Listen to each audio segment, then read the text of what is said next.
Good afternoon. Let me thank you in advance for your cooperation. Before lunch, there was a group that was working on item 5B. I want to give floor. Before I do that, let me hand over to Secretariat for some few announcements. Secretariat, we have the floor. Thank you very much, Mr. Chair. I put up again the address of the rapporteur so that you all have it, and we would like to kindly request each of the committee members to send us a valid email address so that we can send to you the blue form from which you can then send amendments to us. Please send it to this address which is on the screen and we will pick it up, okay? That each committee member sends us an email address, okay? Thank you very much. Thank you, Secretariat. I just want to check with the group that was working on item 5B, if they are ready to report back to the plenary.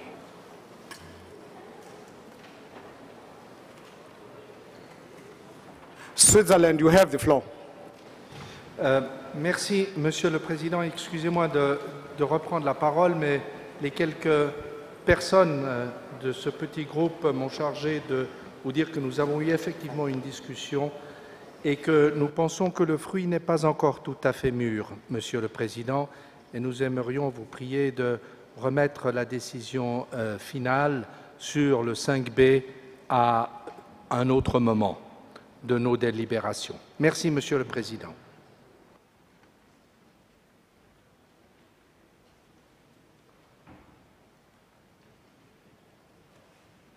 Thank you very much, Switzerland. We are now going to move on to item 5C. As the time has come now to examine agenda item 5C, which corresponds to the follow-up of the reflection regarding relations between the World Heritage Convention and sustainable development. I invite you to consider document HHC12/36.com/5C as reference of our debate. I also would like to invite Mr. Bukadi of the World Heritage Center to briefly present this document. Mr. Bukadi, you have the floor.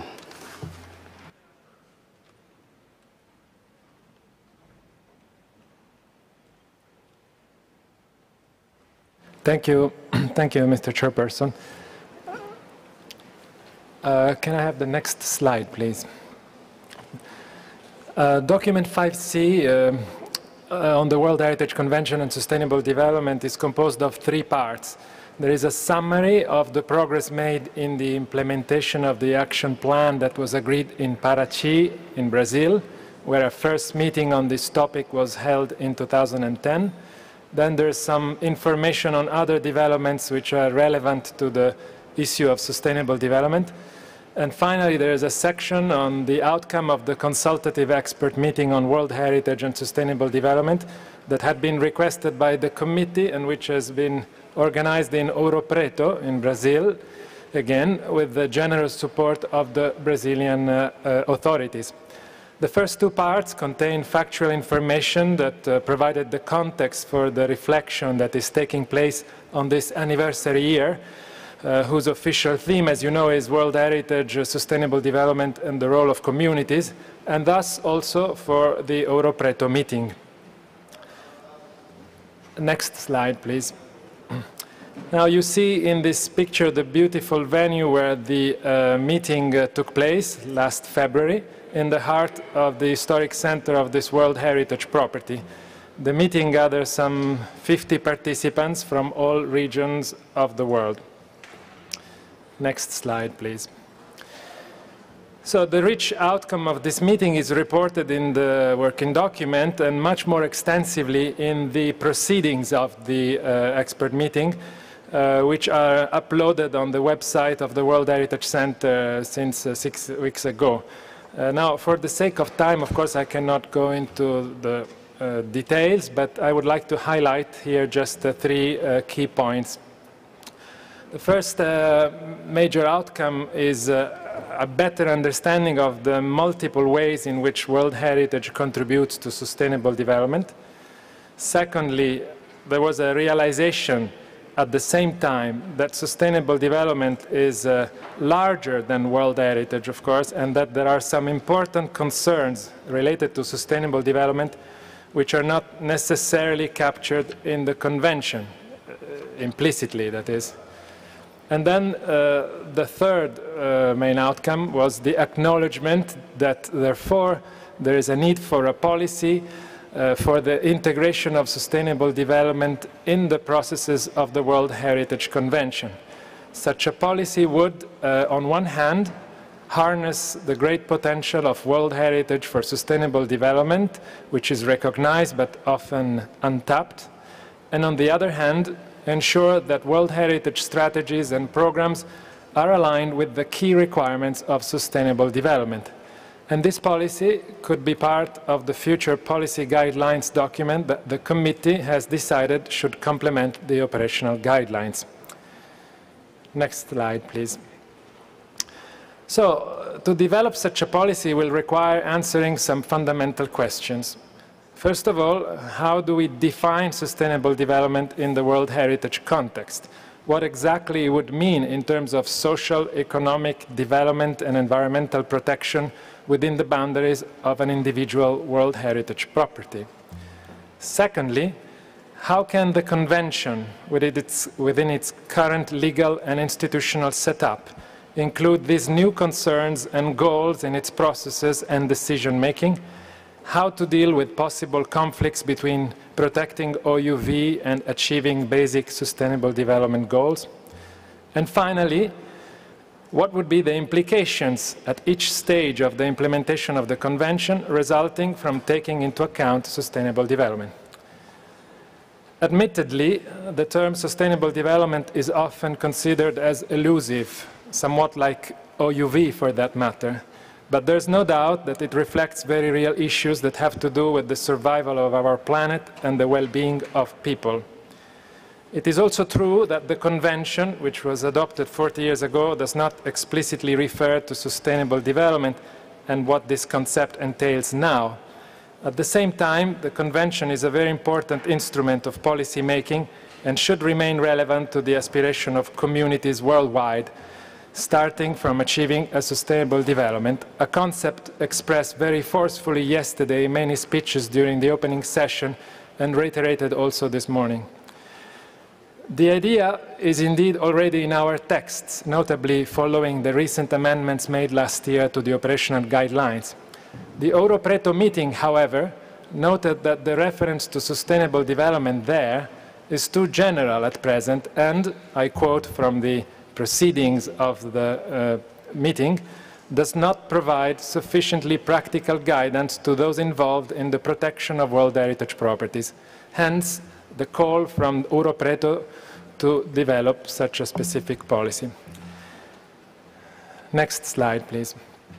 Now, it should also be recalled that this discussion was taking place in a broader context, that is the Rio+20 conference just concluded, and the debate about the future Sustainable Development Goals, or SDGs as they are now known. There is a window of opportunity in that regard from now to 2015 to better promote the role of the World Heritage Conservation as a strategy for achieving sustainable development. And it is critical that the Convention is able to develop its arguments and adapt its discourse so as to be understood by the larger international community across all regions. Rio has somewhat fallen short of our expectations as regards the recognition of culture and heritage as contributors to sustainable development, although a few important references were included in the final outcome document called The Future We Want for All. But ultimately, it is up to the member states of the UN, which are also states parties to this convention, to make sure that this idea is taken on board by 2015, when the MDGs will be reviewed. Next slide, please. As you know, a number of events, meetings, and conferences are taking place or will take place during this anniversary year. So far, the outcomes of these discussions are showing a promising convergence of ideas. My colleague Vesna Vujicic will report more in detail on all these events related to the 40th anniversary under item 12 later in the meeting. The interregional conference Living with World Heritage, for example, which took place in Røros, Norway, last month, and you see here in the slide a picture taken during one of the panel discussions, resulted in interesting principles and recommendations, also available on our website, which seem to echo the proposals developed at Ouro Preto. If the committee agrees with what is suggested in the draft decision, in particular to mandate the Centre and the advisory bodies to take further the work for the development of a draft policy that would integrate sustainable development in the processes of the Convention for the eventual consideration by the committee, then this will have to incorporate all the ideas that are emerging from these important meetings, as well as from the general reflection on a number of related topics, such as the question of indigenous people, human rights, gender, etc. And that concludes my presentation. Mr. Chairperson, I understand that the advisory bodies might wish to make a joint statement on this item. Thank you. Thank you for your presentation. I'll give the opportunity to the advisory bodies. You have the floor. Thank you, Mr. Chairman. The advisory bodies have supported and contributed to the initiatives undertaken on the theme of World Heritage and Sustainable Development throughout the year, building on the very principles of sustainable development and the many discussions that have been held in previous years. We have participated in different expert meetings and workshops, such as the one carried out in Brazil and South Africa, and are actively contributing to the work being led by Japan to plan the final celebrations to mark the 40th anniversary of the Convention around the theme of sustainable development and the role of local communities. ICOMOS adopted at its 17th General Assembly the Paris Declaration on Heritage as a driver for development. This declaration examines the relationship between heritage and development and provides recommendations to the heritage community, including states parties, local authorities, heritage agencies, and practitioners, to promote development processes that incorporate tangible and intangible cultural heritage as vital aspects of sustainability. IUCN has been for many years at the forefront of the global debate on sustainable development and the conservation of the world's natural heritage. IUCN is a strong advocate of complementary models that lead to long-term conservation of natural values while allowing for well-balanced, sustained development at the local, national, and regional level. This, however, implies a good understanding of different available options, a broad consultation, and involvement of all concerned stakeholder groups. World Heritage sites often prove to be the main drivers of local and regional development, yet it cannot be at the expense of the values which make them standing out so distinctively. ICROM, in developing the World Heritage Capacity Building Strategy, has included sustainable development as a key element and has come up with various action points. ICROM, too, has been concerned with the concept of sustainable development for many years, and the idea has featured strongly in its regional programs as well as the integrated territorial and urban conservation program. More recently, ICROM is developing a new program called People-Centered Approaches to Conservation, Living Heritage, which has communities and therefore sustainable development as its central focus. For the first time, ICROM developed and implemented a week-long module on World Heritage and Sustainable Development with funding support from the World Heritage Fund, and this is now available as a module to be used for those interested. The advisory bodies consider that in the context of World Heritage, a fundamental principle is that sustainable development is not to be seen as an alternative to the conservation and protection of the outstanding universal value, but rather as means to further build on our overarching mandate. To contribute effectively to sustainable development, work at World Heritage properties must extend beyond the boundaries and traditional planning concepts. A participatory and integrated approach is necessary in order to find the best available options and increase the support of and benefits to local communities arising from preservation. In this regard, we need hardly to emphasize the need for capacity building. The conservation of outstanding universal value is often hinged on sustaining cultural and natural processes, and many challenges remain in our capability to manage them, while at the same time meeting and balancing the demands for change. Conflicting and unreconciled goals between conservation and development often constitute the largest threat to World Heritage properties. But we also often see how issues pertaining to human rights, equitable benefits, and conservation are more frequently aligned than not. World Heritage sites convey a universal message and cannot suffer from the allure of short-term benefits that usually neglect the preservation of natural and cultural heritage, the right of local communities, and sustainability principles. Rising opportunities have allowed us to explore innovative ways of addressing sustainability, but rigor and precision are still needed to clearly define what sustainable development entails in the case of World Heritage and how to measure it. The development of a policy on World Heritage and sustainable development should assist in addressing existing gaps to provide better guidance for state parties and heritage practitioners. In regard to the draft decision, the advisory bodies note that there is a call for a small working group to develop a policy of integrating sustainable development into the processes of the World Heritage Convention.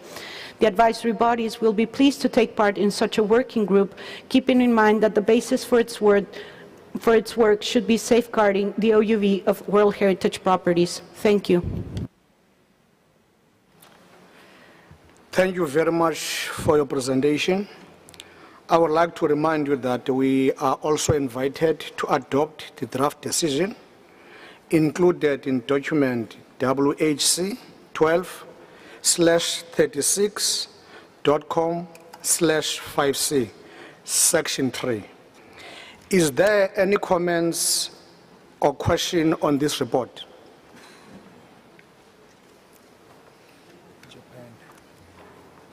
Japan. Give the floor to Japan. I see Japan. Japan, we have the floor.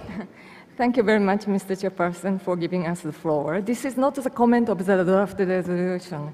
Just would like to comment to the report from the Center and the advisory bodies.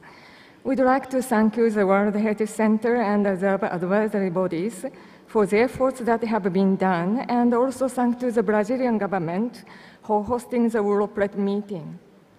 Since 1992, we have been talking about the importance of sustainable development for a long time now, even in our own small sector of the field of heritage conservation activities.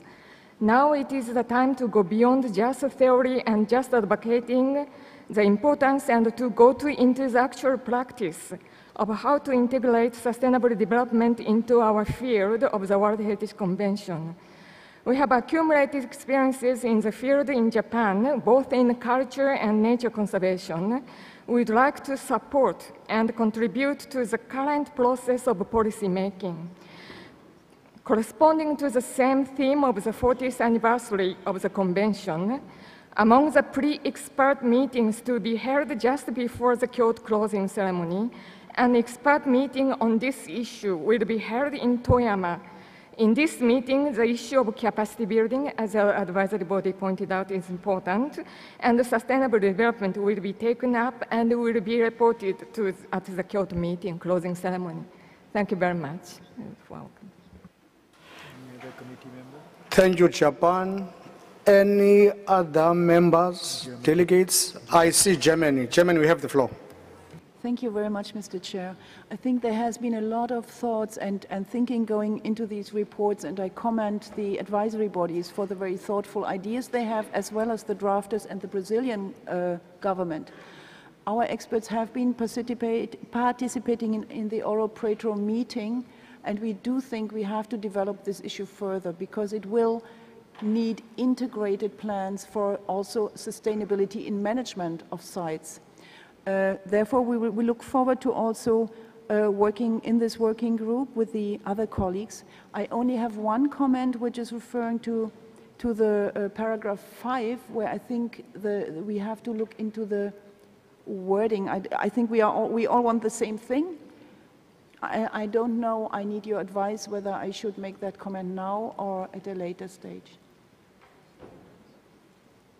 When we come to the adoption of the decision, we'll give you the floor. Fine, thank you very much. Thank you, Germany. Russian Federation. I see Russian Federation. You have the floor. Спасибо, господин председатель. У нас тоже есть несколько слов по этой, безусловно, важной, но крайне сложной теме. По нашему глубокому убеждению, ЮНЕСКО призвана внести самый существенный вклад в разработку системы глобального управления процессами развития. По сути, наша организация сама является уникальной площадкой для ведения конструктивной дискуссии правительств, институтов гражданского общества, деловых, научных кругов по вопросам образования, науки, культуры, коммуникации в интересах устойчивого развития. Российская Федерация всегда рассматривала ЮНЕСКО в качестве головной международной структуры в интеллектуально-гуманитарной сфере. А в условиях глобализации, когда в основе даже таких явлений, как финансово-экономический кризис, лежит моральное состояние общества, в этих условиях организации, безусловно, принадлежит особая роль. Недаром все мы ее называем совестью человечества, и я бы добавил памятью человечества. Именно от состояния этих двух сущностных категорий, совести и памяти, зависит моральное здоровье человека и человечества. И именно они, по большому счету, составляют сердцевину гуманитарного мандата ЮНЕСКО. С этих позиций, мне кажется, и надо рассматривать взаимосвязь целей Конвенции об охране всемирного наследия и задач устойчивого развития. Культурная компонента концепции, на наш взгляд, помогает сохранить историческую память человечества, ее природная компонента – среду обитания человечества. Отсюда вполне очевидно следует задача укрепления механизмов реализации самой Конвенции как важного инструмента придания экономическому и научно-техническому прогрессу, мы считаем, человеческого измерения, что, на наш взгляд, является самым необходимым условием развития, устойчивого развития. Россия, обладающая разнообразным опытом и культурного, и социально-экономического строительства, и к тому же опробовавшая самые различные сочетания этих задач, готова откровенно делиться своими наработками во имя достижения общей цели обеспечения устойчивого роста национальных экономик при гарантированном сохранении великих творений природы и человеческого гения.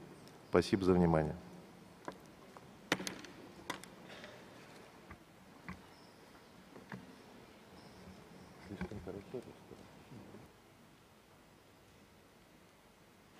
Thank you, Russian Federation. I see Senegal. Senegal, we have the floor, sir.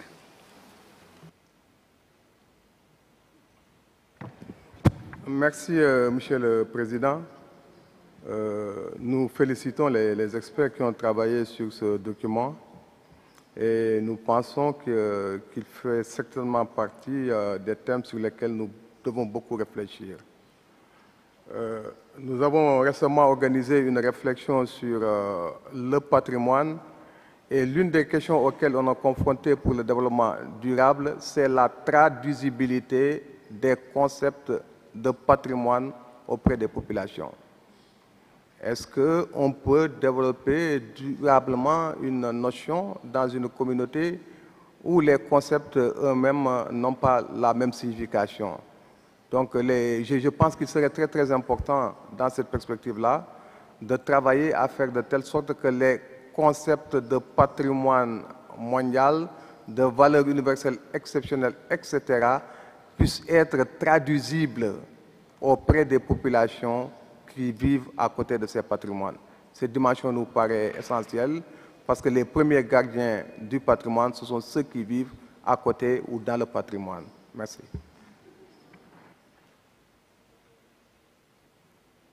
Thank you, Senegal. I see Mexico. Mexico, you have the floor. Gracias, señor presidente.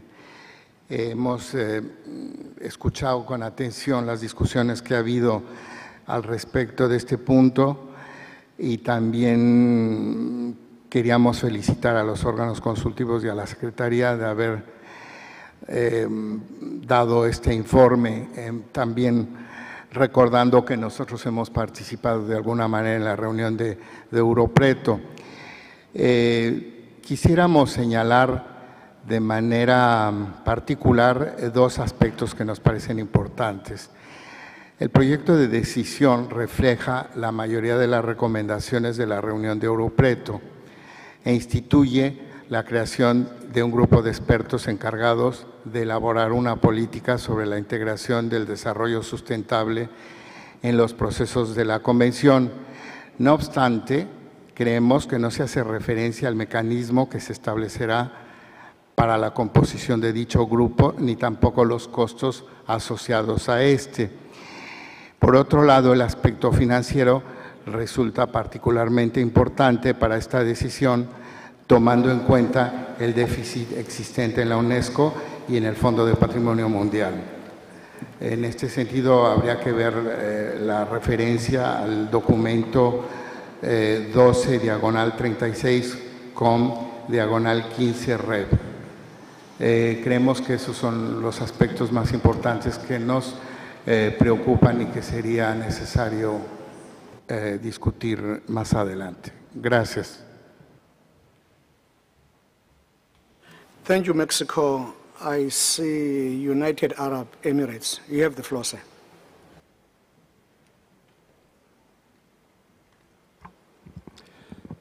Thank you, Chairperson. وفد دولة الإمارات العربية المتحدة يود تهنئة الاتحاد الروسي على استضافة هذه الدورة وعلى هذا التنظيم الرائع وهذه الأجواء التراثية في مدينة التراث سانت بطرسبورغ. كما نود أن نهنئهم على رئاسة هذه الدورة وهي رئاسة مقتدرة. نود أيضا أن نشكر السكرتارية والهيئات الفرعية على كل الجهود التي يبذلونها من أجل خدمة قضية التراث العالمي. وإن كنا كما عبرت كثير من الوفود اليوم في المواضيع التي تم نقاشها لازلنا نطمح في الكثير من الجهد والاستراتيجيات لعملنا في المستقبل من قبلهم. كما نود أن نؤكد على أهمية الموضوع المطروح للنقاش وارتباط قضية التراث العالمي بالتنمية المستدامة، لأنه مسألة الثقافة والتراث الثقافي هي من المكونات الأساسية لهويات الشعوب، وحوار الثقافات والتقارب بين الحضارات هي الشغل الشاغل الآن للبشرية للتمكن من تجاوز مسائل سوء الفهم وتعزيز التعاون الدولي للقضاء على الفقر والحروب وتحقيق السلام والعدل.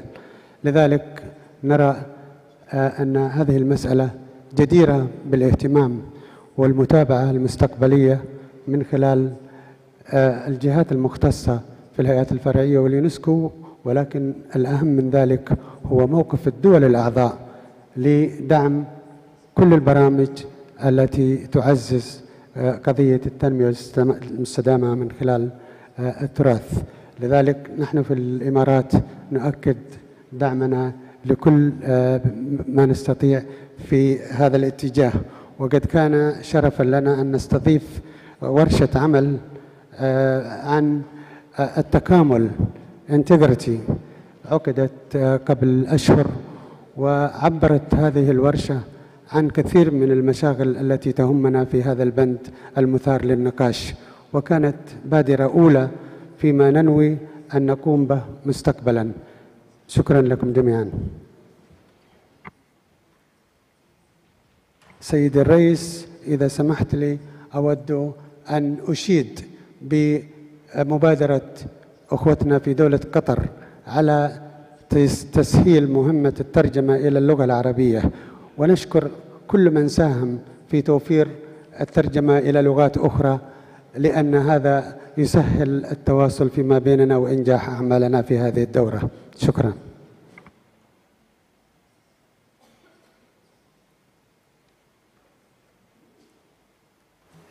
Thank you, United Arab Emirates. If there are no other interventions, I will hand over to the rapporteur to take us through the draft decision. You have the floor. Oh, sorry.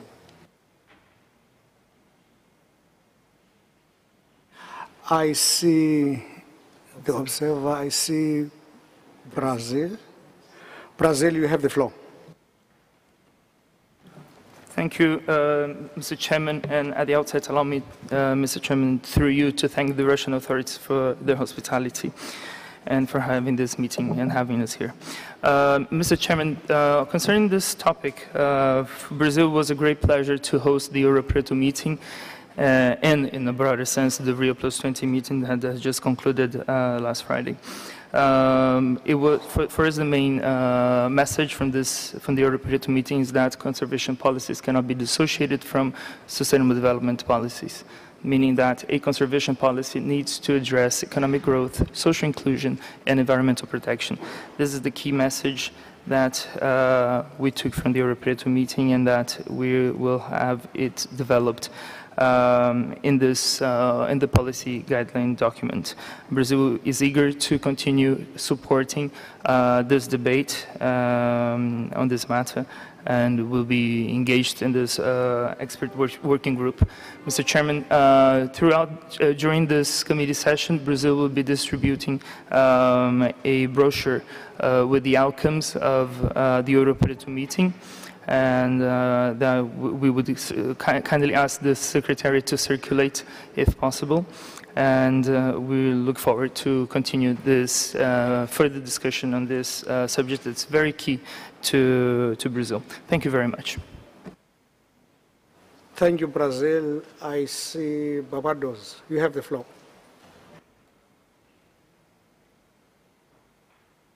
Thank you, Chair, and may I express my great pleasure in seeing this item come to the attention of the committee and the states parties.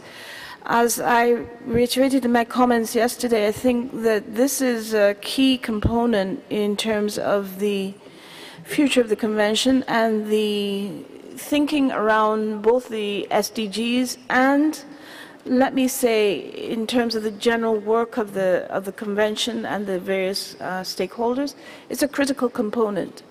It goes to the heart, I think, of what we consider to be conservation. In fact, I think we should be thinking in terms of sustainable conservation. If that is not a terminology that is already in use, then I think we need to consider how it is made operational, because it is the only way in which I consider this convention will continue to have a future beyond the immediate considerations. Thank you, Chair, and I look forward to seeing the work of the committee coming forward, the working group on this coming forward. It's of major interest to small island developing states as well. Thank you. Thank you, Barbados. I don't see any request for the floor. I would like to pass the floor to the rapporteur to take us through the draft decision. You have the floor. Thank you, Mr. Chairman. So far, just to inform committee members, we have not received formal amendments to the draft decision 36-5C. Nevertheless, the delegation of Germany, as you may recall, Mr. Chair, has some concerns regarding paragraph 5. So if that is okay with you, Mr. Chairman, we could read paragraph by paragraph. and come to Germany once the moment appropriate.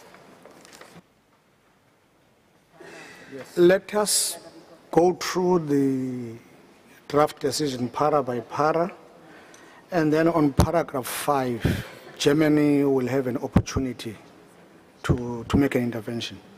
Take us through that, Secretariat.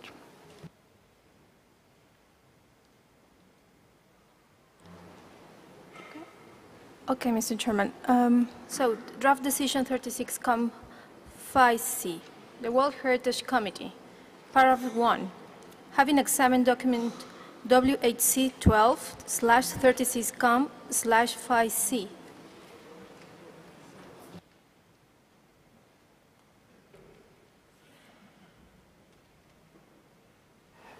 Are there any comments on paragraph 1? Can you adopt this paragraph? Yes. Adopted. Paragraph 2. Recalling decisions 33-14A2, 34-5D, and 35-5E adopted at the 33rd, 34, and 35 sessions respectively. Paragraph 2. Any comments on this paragraph? Can I see no comments? Adopted. Paragraph 3. Welcomes the outcome of the consultative meeting of World Heritage and Sustainable Development held in Ouro Preto, Brazil on 5th to 8th February 2012, takes note of these recommended actions and thanks the State Party of Brazil for having generously hosted this event.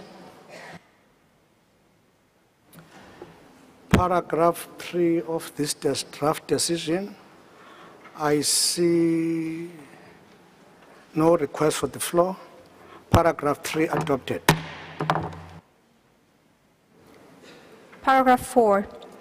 Recognizing that the conservation of cultural natural heritage is of critical importance for the achievement of sustainable development in its various dimensions at global and local levels, recommends that, in full consistency with the Convention's primary objectives, the processes of the Convention should seek to appropriately integrate a sustainable development perspective to realize the full benefits of heritage to society and the benefits of sustainable development approaches to the enhanced protection and conservation of heritage.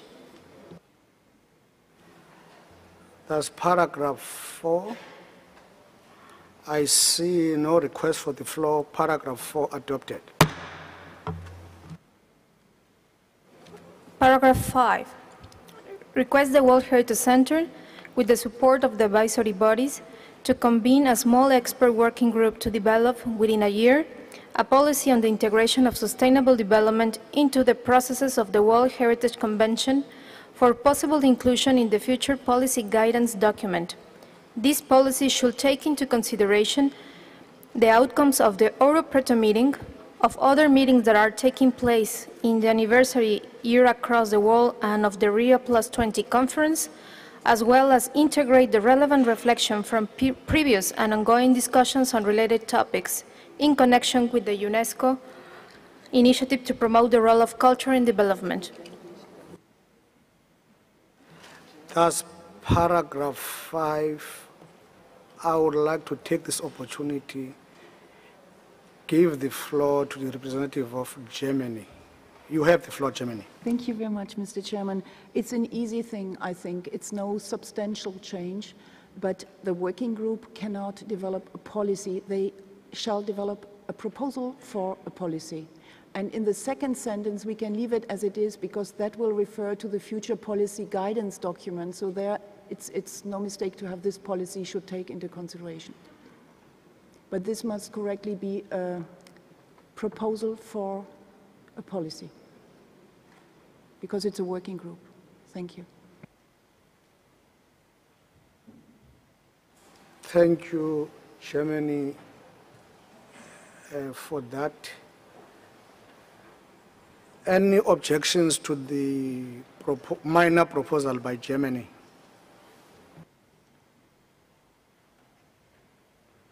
I see no objection. Paragraph 5 of this draft decision adopted. Paragraph 6. Further requests the interested states parties to consider provision of extra budgetary resources to enable the implementation of these and the other actions recommended by the Europreto meeting. That's paragraph 6. I see no request for the floor. Paragraph 6 adopted. Paragraph 7 also requests, within available resources, the World Heritage Center to submit a draft of the above-mentioned policy and a report on the progress made in the implementation of other actions recommended by the Parity and Europreto meetings for examination by the committee no later than at its 38th session in 2014. That's paragraph 7 of this draft decision. I see no request for the floor. Paragraph 7 adopted.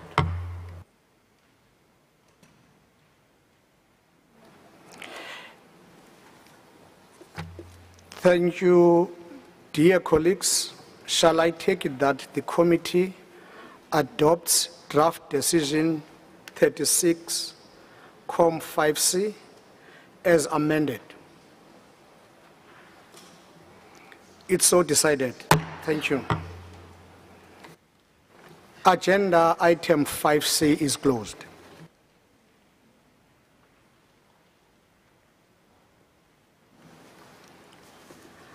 I now invite you to move to item 5D of our agenda. A report on the World Heritage thematic programs, document WHC 12/36.com/5D will be the basis for our discussion. I would like to invite Mrs. Rosler from the World Heritage Center to briefly present this item. Mrs. Rosler, you have the floor. Thank you very much, Mr. President. You have the document 5D in front of you. This document provides you with the details and updates on the activities of the World Heritage thematic programs and one initiative. You have the World Heritage Earth and Architecture program, please put on the next slide, which was adopted in 2001, which concluded its first regional phase, focusing on Africa and the Arab states and reaching out to other regions in the world. You have the World Heritage Cities program, adopted in 2001, with the highlight of the adoption of, on 10th November 2011, by UNESCO's General Conference, of a new recommendation on the historic urban landscape emerging from World Heritage Committee discussions. You have the World Heritage Forest Program, adopted in 2001. Among the highlights, the 2011 International Year of Forests and a number of activities on this occasion, including World Heritage Series number 30, adapting to change the state of conservation of World Heritage forests in 2011. You have the Small Islands Developing States Program, adopted in 2005, with a focus on capacity building, including through a project, capacity building to support the conservation of World Heritage sites and enhance sustainable development of local communities in small island developing state SIDS, and this was also referred to yesterday by Mrs. Cummins in her speech. You have the World Heritage Marine Program, adopted in 2005, which presents various activities in line with the 5 Cs and recent publications in the World Heritage Series number 28, Navigating the Future of Marine World Heritage, and the very new and fresh one, number 32, An Ecosystem-Based Perspective on Marine Heritage. Information on this will be also provided at a side meeting at this World Heritage Committee on 27th June on marine heritage, with the support of the Government of Flanders. You have the World Heritage thematic program on prehistory, please next slide, adopted in 2008 and renamed as Human Evolution, Adaptations, Dispersals and Social Developments, called HEADS. That had also a great variety of different activities on rock art, on early archaeological properties, and on human evolution, involving the scientific community globally. There have been several publications, including the World Heritage Series number 29, Human Evolution, Adaptations, Dispersals, and Social Developments. A side meeting providing more details for you is being organized at lunchtime on 1st of July for all of those who are interested. And finally, you have the Astronomy and World Heritage Initiative adopted in 2005, which is presented in this document, and for which you also have a side event at the Pulkovo Observatory in the evening of 28th June and related to this session. More details we have provided to you in a number of web links because we tried to keep this document very short, but we would like to inform you of these quite successful programs and the implementation of these different programs which produced a series of results including numerous publications, including in the World Heritage Paper Series. Concerning the tourism program, this is in document 5E, and all my colleagues are lined up here on the other side of the podium to answer any questions you have on these different programs. Mr. President, the advisory bodies would like to make a brief comment. Thank you very much. Thank you, Mrs. Rosle. I invite now the advisory bodies to make some comments. Advisory bodies, you have the floor. Thank you, Chair. I believe actually we do have no particular intervention to make at this moment. There's an intention to make some comments later on in the agenda. Thank you. Thank you very much for this interesting presentation. I would like to remind you that we are also invited to adopt the draft decision included in document WHC 12/36.com/5D.3. Are there any comments or questions on this issue?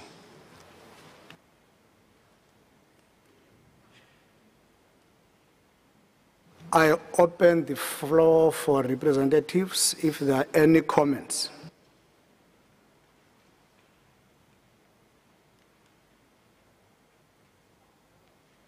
I give this opportunity to any observer state party for comments.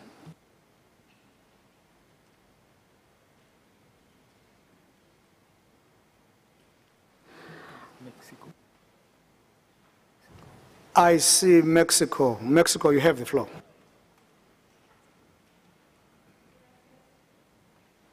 Gracias, señor presidente.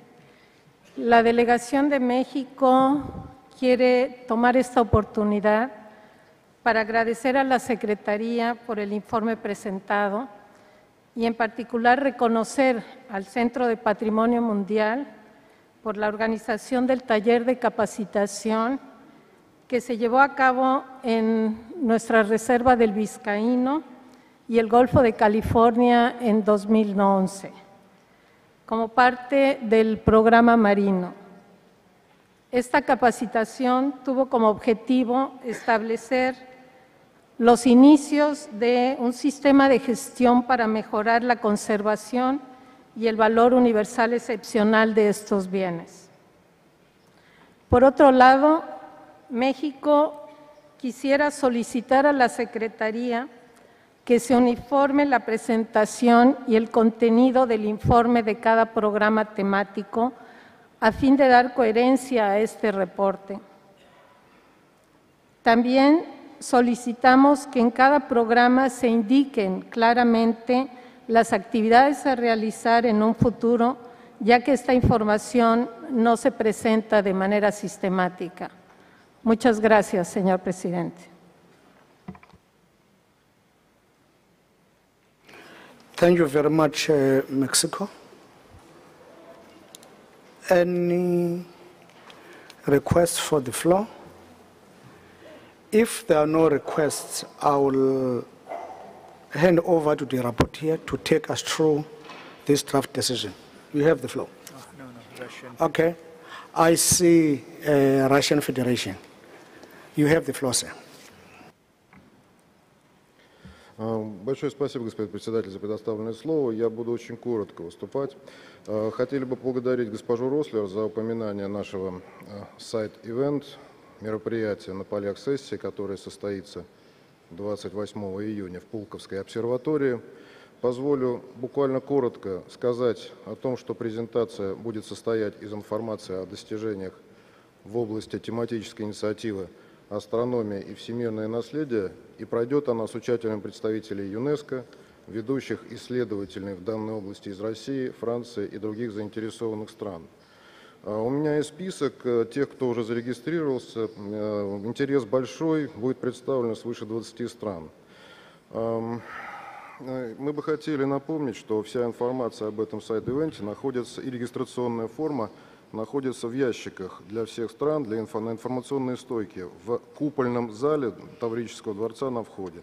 Спасибо всем странам, кто уже зарегистрировался, призываем остальных последовать их примеру.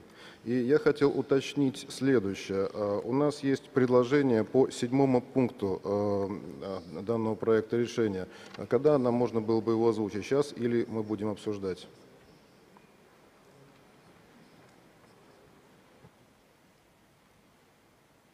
We will thank you, Russian Federation. When we give the chance to the rapporteur, they will respond to the question. I see in my speakers list, I see India. India, you have the floor. Mr. Chairman, the delegation of India would like to compliment the IUCN for very successfully implementing a range of thematic programs which have led to enhancement of capacity building. You are aware that India is going to organize the CBD COP11 shortly in the month of October. And during this, we are planning a big marine event in close cooperation with the IUCN Marine Program, the Government of Germany, and the Secretariat of Convention on Biological Diversity. We look forward to continued inputs from IUCN on range of thematic programs. Thank you. Thank you, India. I give the floor now to the representative of Germany. Germany, we have the floor. Thank you, Mr. Chairman. Taking into account that 80% of states in the world are coastal and that these are especially affected by climate change, and this concerns especially small island development stage, we would like to commend the World Heritage Center on its marine program, which has brought together the marine World Heritage sites in a considerable process on working together and developing joint management systems and policies to best manage these very important sites in the world. And we are very pleased that with our German agency on nature conservation, located having a branch on film, which is an island, by the way, that we are able to support this program with a small range of workshops. And we are happy that we had I would say, like 10 or 12 marine World Heritage sites at this agency in last month, and with a very successful workshop. And this is recommended this is documented in the report. Thank you very much. Thank you, Germany. I see the representative from South Africa. You have the floor.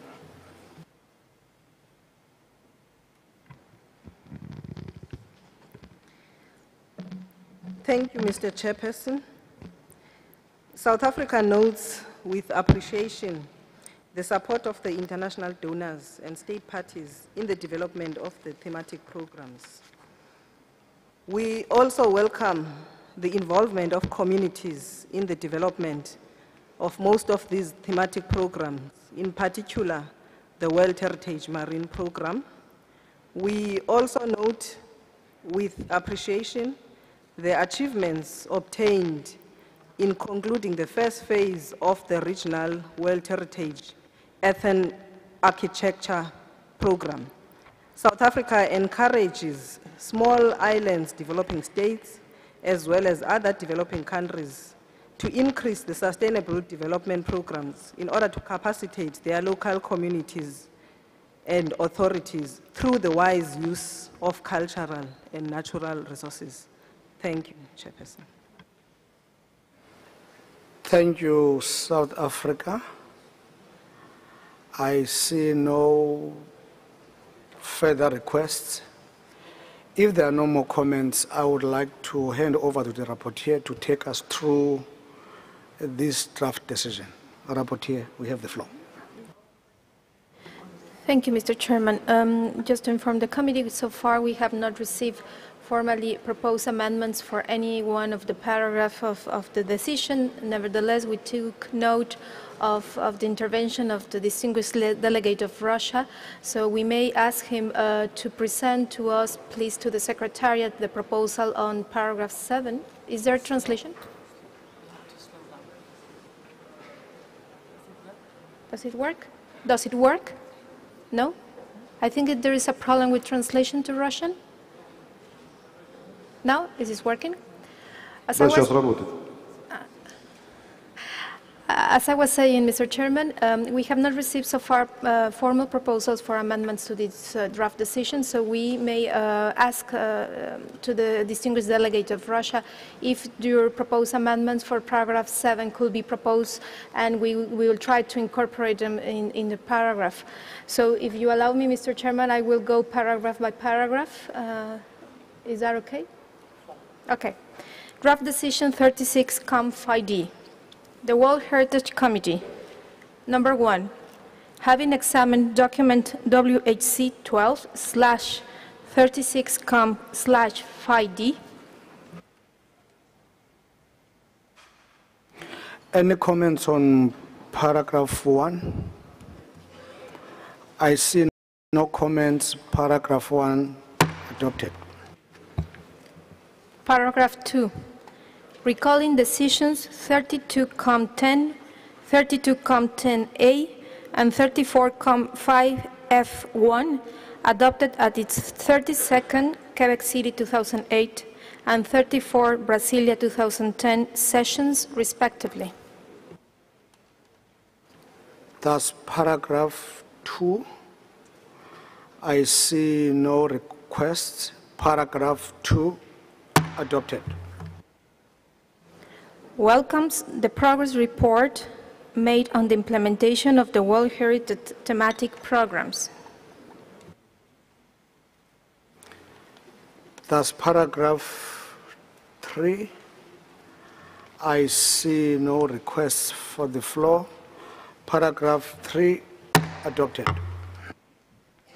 Paragraph 4, request the World Heritage Center, in collaboration with the advisory bodies and with the support of inter-states parties, to continue its efforts to implement the activities foreseen under each of these programs in 2012-2013.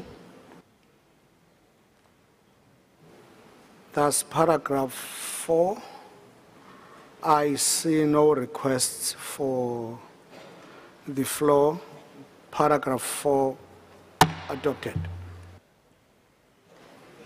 Paragraph 5 expresses its appreciation to the government of Spain for its financial commitment and support given by other states parties to the program Human Evolution, Adaptations, Dispersals, and Social Development heads, and encourages the development of the Category 2 Center for Rock Art in Spain to enhance fruitful international cooperation in rock art research, conservation, and management. Thus, paragraph 5 of this draft decision, I see no requests for the floor. Paragraph 5 adopted. Paragraph 6. Further requests states parties, site managers, and research institutions in the Africa region to strengthen collaboration in support of human evolution-related research, conservation, and awareness-raising activities, and in pursuance to the activities which have taken place in the framework of heads in the region.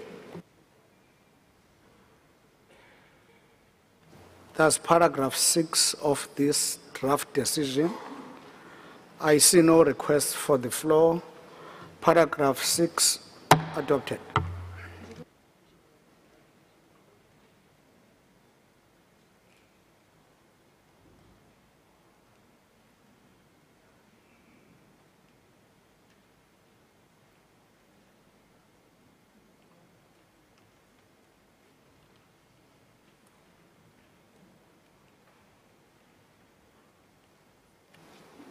will read paragraph 7 by the rapporteur as Russian Federation will recommend the amended text on paragraph 7. I give the floor to the Russian Federation. Я нашел возможность передать наше предложение по поправке. Спасибо многоуважаемому секретариату. На самом деле это небольшая поправка. Речь идет всего-навсего об изменении названия тематической инициативы. В части, значит, в пункте 7, в части, где упоминается тематическая инициатива «Астрономия и всемирное наследие», мы предлагаем, с учетом заинтересованности в космическом наследии, добавить в название слово «космическое», чтобы получилось тематическая инициатива, астрономическое, космическое и технологическое наследие. L'initiative thématique patrimoine astronomique, spatial et technologique. Просили бы поддержать членов комитета данное предложение.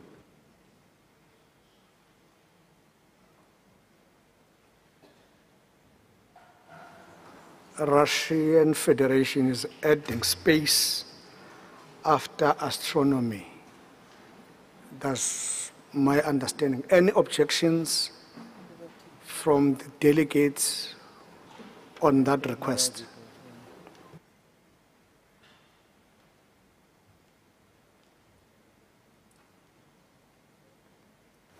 I see the representative of Mali. Mali, you have the floor. Merci, Monsieur le Président. Je pense qu'il n'est pas nécessaire de procéder à un changement d'appellation. Le programme en cours depuis 2003, je pense. C'est le contenu qui importe, ce qu'on fait dedans. Et tout le monde sait à quoi on fait allusion. C'était mon propos. Merci.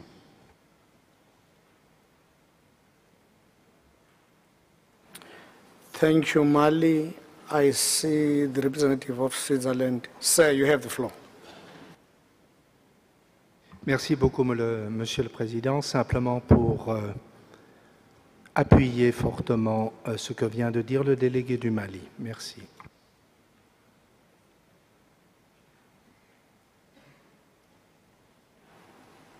Thank you, Switzerland. I see Colombia. You have the floor. Muchas gracias, señor presidente. Queremos también respaldar la propuesta de Mali.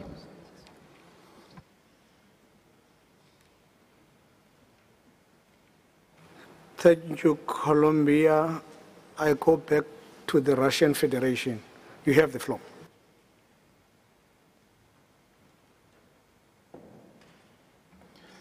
Знаете, конечно, нам казалось, что включение этого уточняющего элемента как раз обогатит инициативу. И в данном случае, поскольку речь не идет о программе, о сохранении инициативы, это для нас не меняет финансовые аспекты. При этом мы могли бы подчеркнуть те существенные достаточно действия, которые были проведены не одной Россией, а в сотрудничестве с несколькими странами, в том числе и членами комитета, в плане продвижения космического наследия как важной темы работы комитета. В данном случае я хотел бы послушать, может быть, есть другие мнения по этому поводу, может быть, есть поддержка нашего предложения.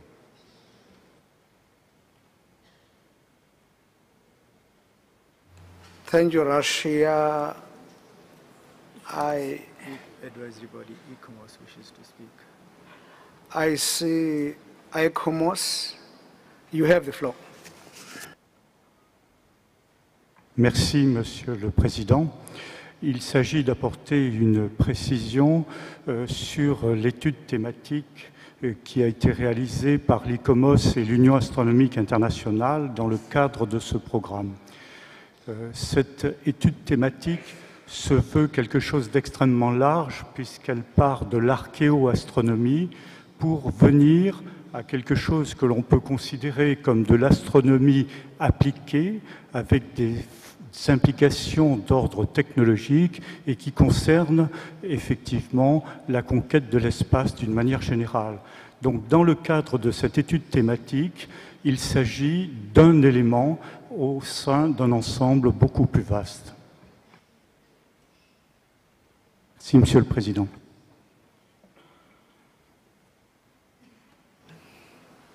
Thank you, ICOMOS. I come back to you, Russian Federation. You have the floor. Я понимаю все доводы, разумеется, мы к ними прислушаемся и согласны. Я воспользуюсь этой новой возможностью, чтобы еще раз вас пригласить на сайд-эвент. Может быть, это для многих позволит изменить свое мнение. Спасибо.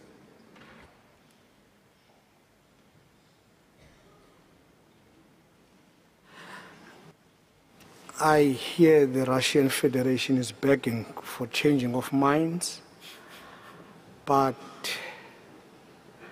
I see no further requests for the floor. What I gather is that the paragraph 7 should remain as it is. I think the intervention from ICOMOS was trying to clarify the terminology in this paragraph. Therefore, I think you'll agree with me, Russian Federation, that there's no support for your minor amendment. If that's the case, I would like to propose that we adopt paragraph 7 of this decision. Paragraph 7 adopted.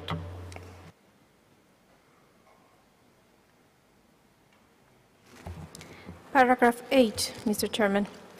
Further encourage states parties, international organizations, and other donors to contribute to the thematic programs and initiative, and also request an updated report on thematic programs to the World Heritage Committee at its 38th session in 2014.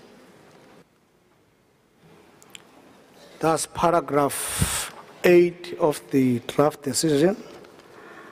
I don't see any request for the floor. Therefore, paragraph 8 adopted.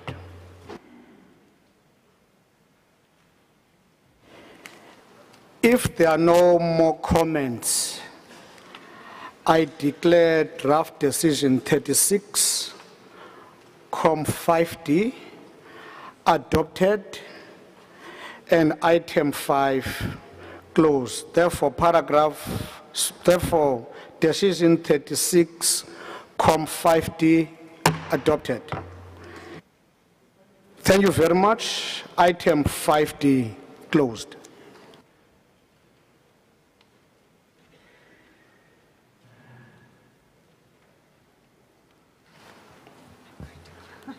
Dear colleagues, we now turn to the examination of item 5E, which concerns the World Heritage Tourism Program.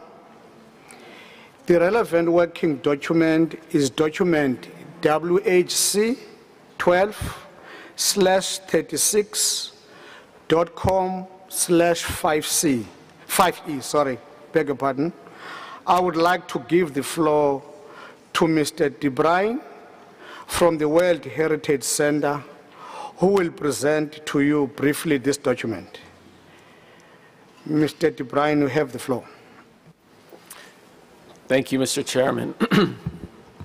The work undertaken to develop the World Heritage and Sustainable Tourism Program responds to Decision 34, Com 5F.2 of the World Heritage Committee at its 34th session in Brasilia in 2010, which requests the World Heritage Center to convene a new and inclusive program on World Heritage and Sustainable Tourism with a steering group comprising interested states parties and other relevant stakeholders, and also requests the World Heritage Center to outline the objectives and approach to the implementation of the program. The steering group, comprised of state parties representatives from the 6 UNESCO electoral groups, Germany representing Europe and North America, Slovenia representing Eastern Europe, Argentina representing Latin America and the Caribbean, China representing Asia and the Pacific, Tanzania representing Africa, and Lebanon representing the Arab states. Also in the steering group was the director of the World Heritage Center, the advisory bodies, IUCN, ICIMOS, ICRAM, the UN Tourism Organization, and the Swiss government as chair of the steering group. The steering group guided the overall process of the development of the program. The government of Switzerland kindly provided financial support for the specific actions undertaken by the steering group. To coordinate and support the process, the World Heritage Center formed a small working group with the support of the Nordic World Heritage Foundation, the government of Switzerland, and assisted by a mandated external consulting group from New Zealand. I would like to point out that the World Heritage Committee directed the program to take into account the recommendations of the evaluation of the former program and the policy orientations which define the relationship between World Heritage and sustainable tourism that emerged from a workshop entitled Advancing Sustainable Tourism at Natural and Cultural Heritage Sites that took place in Macau, China in September 2009. In addition, the program aligns with overarching and strategic processes. For example, the new World Heritage and the strategic objectives of the World Heritage Convention, the reflections on the future of the World Heritage Convention, and the strategic action plan for implementation of the World Heritage Convention 2012 to 2022, the relationship between the World Heritage Convention and sustainable development, the World Heritage Capacity Building Strategy, the Global Strategy for a Representative, Balanced, and Credible World Heritage List, and the evaluation of the Global Strategy and PACT Initiative. The program development process was enriched by an outreach to representatives from the main stakeholder groups, including the tourism sector, national and local governments, property managers, coordinators, and local communities. The program was further developed at an expert meeting in Silz-Engadin, Switzerland in October of last year. In this meeting, over 40 experts from 23 countries representing the relevant stakeholder groups worked together to identify the overall strategic approach and a prioritized set of key objectives and activities. We also sought the input from key elements of the tourism sector through collaboration with the UN Tourism Organization. The draft program was finally sent to all state parties for their final consultation during February and March of 2012. Mr. Chairman, I'd like to take this opportunity to thank the members of the steering group, and particularly the government of Switzerland, for their support to this important process. I would also like to take this opportunity to add some additional remarks, as while the process of developing this program has indeed been important, our work is just beginning. For today, World Heritage properties play an important role in this context for the simple reason that these places are recognized as iconic destinations for the whole international community. And attracting tourism is a strong component of any country's cultural development strategy. Russell Train, one of the architects of the World Heritage Convention, predicted back in 1967 that the World Heritage classification would be eagerly sought after, and sites so identified would, I quote, become the 5-star attractions of the world's rapidly expanding tourist business. The UNESCO World Heritage and Sustainable Tourism Program is poised to strengthen the links between World Heritage and tourism. The starting point and priority is first and foremost the protection of this cultural and natural heritage of outstanding universal value. The program will also demonstrate that the implementation of the World Heritage Convention can be an accelerator for sustainable development at the local and national levels, for the simple reasons that the World Heritage sites create jobs. From this angle, UNESCO's work here is not only cultural, it is also economic. We must build a positive dynamic between the two and strike the right balance, for we also know well the negative effects of mismanaged tourism. For UNESCO, tourism can also play a vital role in building peace through the recognition of cultural diversity, through the promotion of understanding and respect. Mark Twain captured all of this well when he said, "Travel is fatal to prejudice, bigotry, and narrow-mindedness. but it's going to take all of us working together to change the paradigm. As practitioners in this system, a new and different type of tourism needs to be developed, one that is responsible, sustainable, and helps protect the precious assets it relies on. In this regard, the World Heritage and Sustainable Tourism Program aims to create an international framework for the cooperative and coordinated achievement of shared sustainable outcomes related to tourism at World Heritage properties. Next slide, please. Some key features have emerged from the extensive consultation process, including a focus on early intervention, strengthening the enabling environment, cooperation and partnership with the tourism sector, and importantly, taking a destination approach to tourism management, promoting capacity development for site management and local communities. I would like to add the program will take a strategic approach in its implementation, working in partnership with the key stakeholders, state parties, site practitioners, the tourism sector, local communities, etc., to achieve its objectives. The program will be coordinated through the World Heritage Center and work extensively through UNESCO's regional and country offices in close collaboration with the advisory bodies and UNWTO and other UN agencies, and with the support of the World Heritage Category 2 centers. What you have before you is a result of a rich and consultative process, but is by no means complete. We understand the need to further refine the actions and set priorities, and we will seek the guidance of the state parties and other stakeholders to determine the right balance. But the basic framework is here for your consideration, and we are confident that we have achieved our mission. It is an important time for World Heritage and Sustainable Tourism, and we look forward to working with you to achieve our shared goals. I would also like to remind the delegates that there will be a side event immediately following this session in this room on World Heritage and Sustainable Tourism. And Mr. Chairman, thank you very much. Oh, and I believe the ICOMOS would also like to make an intervention. Thank you, Mr. De Bruyn, for such an interesting presentation. I will give the floor to ICOMOS. You have the floor. Yes, thank you, Mr. Chairman. I'll be making a statement on behalf of the three advisory bodies.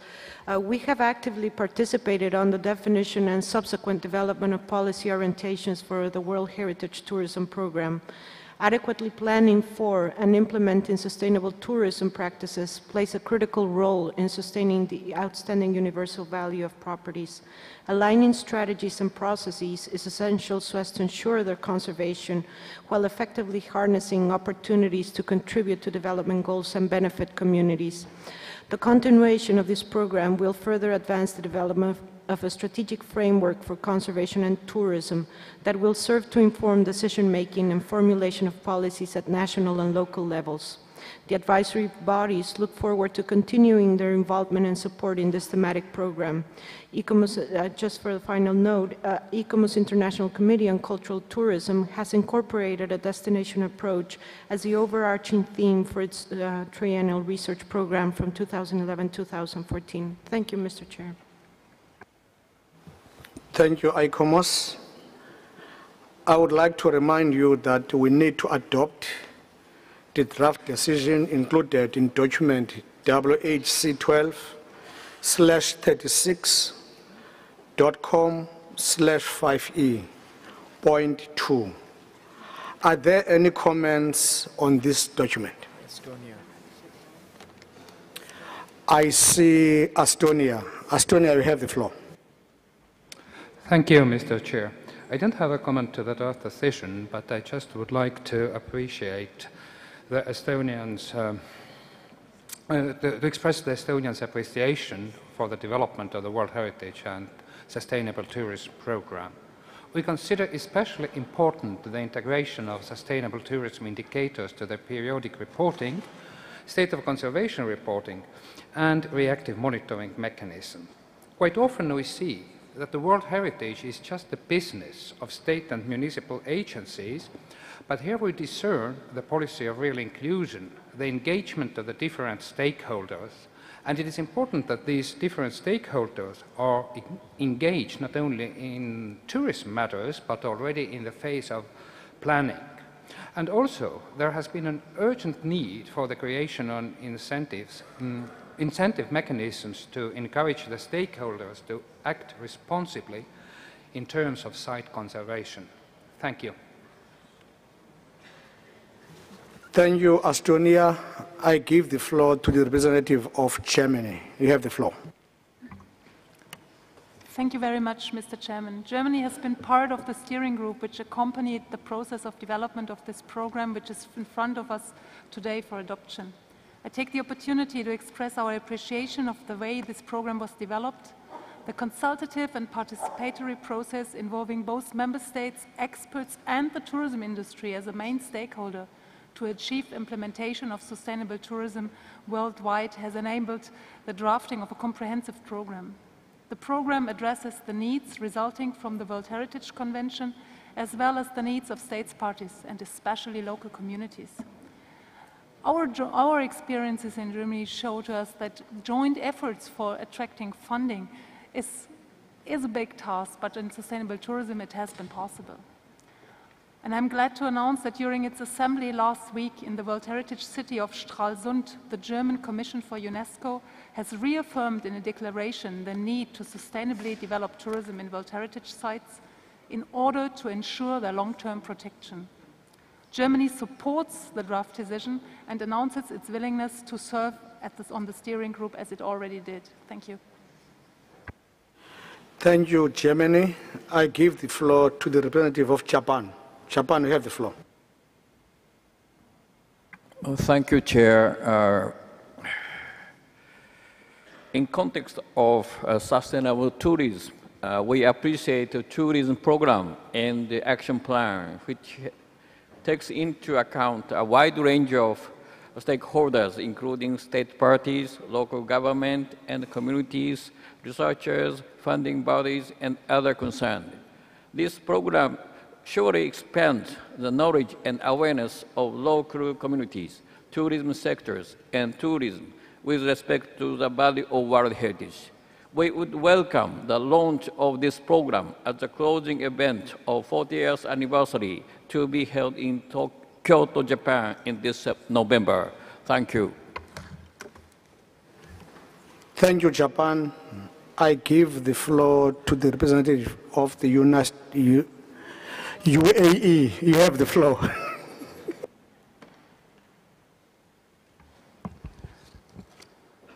شكرا سيد الرئيس.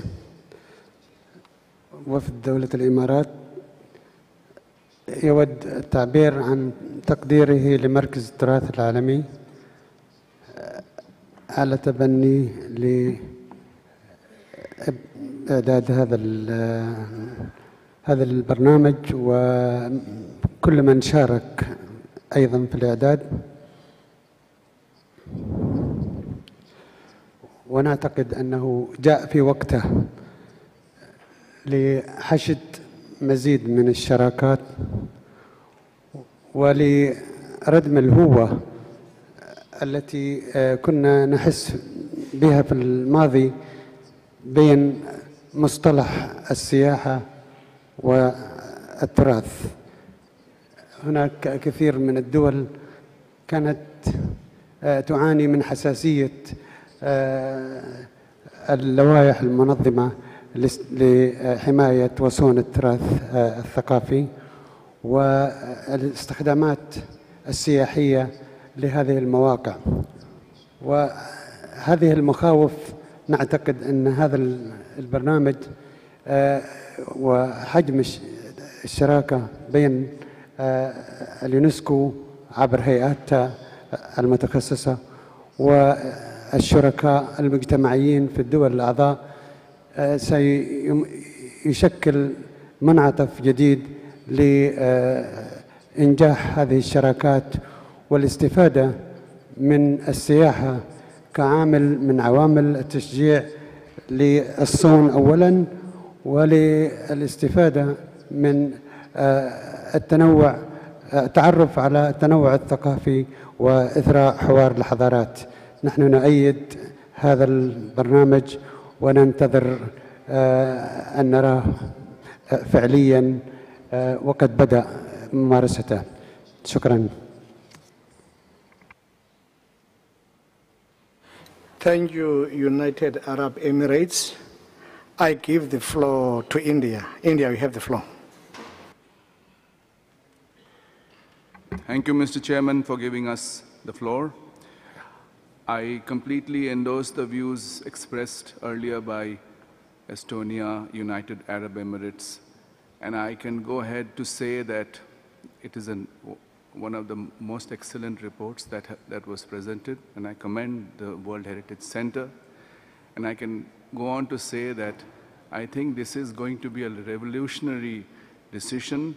It will open the way for the conservation and protection and promotion of tourism. And this is where UNESCO, UNWTO, World Heritage Center, everybody will collaborate together, and I commend this program. The State Party of India recognizes the importance of the proposed World Heritage and Sustainable Tourism Program and its relevance to World Heritage properties across the world, including India. While the protection of OUV should remain a priority of the Convention, we need relevant programs such as the proposed program, which can integrate heritage conservation into strategies for socio-economic development. India has extensive experience when it comes to managing local and regional visitors. We therefore want to acknowledge and emphasize the importance of the proposed multi-stakeholder approach, recognizing the importance of the local communities. We welcome the coordinated and strategic approach of the program, and we also want to commend the work put into the draft action plan. In April 2009, India hosted a workshop on tourism, community, and livelihood in Karnataka, India. India supports the draft Decision 36-5E and welcomes the adoption of the new World Heritage and Sustainable Tourism Program. Thank you, Mr. Chair. Thank you, India. I give the floor to Mexico. Mexico, you have the floor. Gracias, señor presidente. Dos comentarios de carácter general quisiéramos dar con respecto al punto que se está tocando en este momento. Como se informó en el oficio del 9 de febrero del 12 de este año, el director del Centro de Patrimonio Mundial, el señor Kishore Rao, informó a la delegación de México que el señor Peter Debrin, especialista del Programa para el Desarrollo Sustentable de este centro, ha sostenido contactos con la señora Clara Torres, directora adjunta del Consejo de Promoción Turística de México en Nueva York, a fin de discutir posibles oportunidades de asociación entre ambas instituciones. Durante los encuentros sostenidos en el Centro de Patrimonio Mundial y el Consejo de Promoción Turística, se tocó y se abordó el tema sobre la campaña intitulada Protecting Places. Esta es una iniciativa de la UNESCO enfocada principalmente a los consejos de promoción turística, empresas y agencias de viajes que tienen como objetivo general y el apoyo para la preservación y la protección de los sitios de patrimonio mundial. La UNESCO expresó entonces su deseo al Consejo de Promoción Turística mexicano para que constituya uno de los socios fundadores de esta iniciativa y que México sea parte y sede de la campaña que dé inicio a finales de este año. En su oportunidad, el director del Centro de Patrimonio Mundial entonces solicitó a las gestiones de esta misión para dar seguimiento a la propuesta entre las instituciones concernidas en México en consulta, una consulta que aún todavía no, a la fecha de hoy no se ha efectuado. A la luz de lo anteriormente dicho y también uniéndose nuestro país a la celebración del 40 aniversario de la Convención, nuestro país está organizando una importante reunión en la ciudad de Querétaro, que es Patrimonio Mundial, del 18 al 20 de julio, cuyo título versa el patrimonio mundial, cultura y desarrollo en América Latina y el Caribe. turismo y territorio, claves para un desarrollo comunitario. 3 son los ejes que girarán en torno al debate de esta importantísima reunión. El primero se refiere a una mirada al futuro de los sitios culturales y naturales. El segundo aborda la interrogación que nos parece importantísima en qué se ha hecho y qué falta por hacer en ese tema. El tercero sería hacer un recuento sobre los desafíos de las buenas prácticas de la gestión, y el último punto que tendría como colofón de la reunión sería el turismo clave para el desarrollo sostenible en los sitios de patrimonio mundial. Es pues una reflexión y una invitación para que los miembros del comité conozcan cuáles son las acciones en las que nuestro país se ha comprometido para la celebración de este 40 aniversario. Muchas gracias, señor presidente.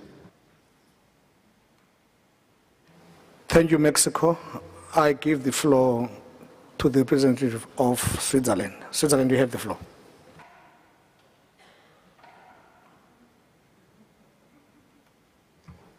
Merci, Monsieur le Président.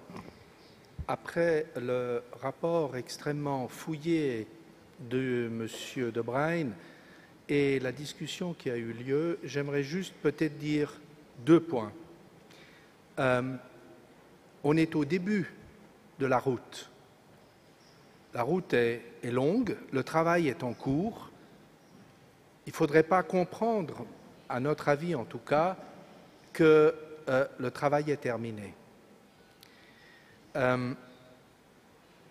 Dans ce cadre-là, j'aimerais lancer un appel, et c'est mon 2e point, Monsieur le Président, la participation de tous les membres intéressés, bien entendu, à cette nouvelle dimension qui a été présentée d'ailleurs par beaucoup des orateurs qui m'ont précédé comme quelque chose d'innovant et de visionnaire pour le futur. Quand je dis participation, je pense évidemment dans les situations économiques difficiles que nous traversons, également à une participation financière. La Suisse, dernier point, Monsieur le Président, est d'accord avec le projet de décision. Merci, Monsieur le Président. Thank you, Switzerland. I see the representative of Qatar. Qatar, you have the floor. شكرا سيد الرئيس. بما أن دولة قطر تتناول الكلمة لأول مرة في هذا الاجتماع، نود أن نشكر الاتحاد الروسي ومدينة سانت بطرسبورغ على كرم الضيافة. كما نود أن نوجه الشكر للدول الصديقة والشقيقة التي شكرتنا على الجهد المتواضع في موضوع الترجمة، مشاركة دولة قطر في هذا الأمر.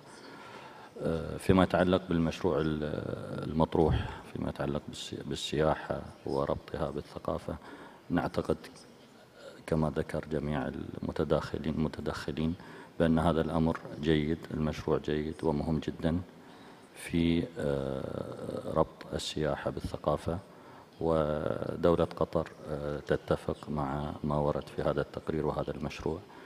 كما ذكر صديقنا وأخونا مندوب سويسرا، هذه بداية، ولكنها يعني نتفق معه بأنها بداية جيدة، ونتفق مع هذا التقرير، وشكرا.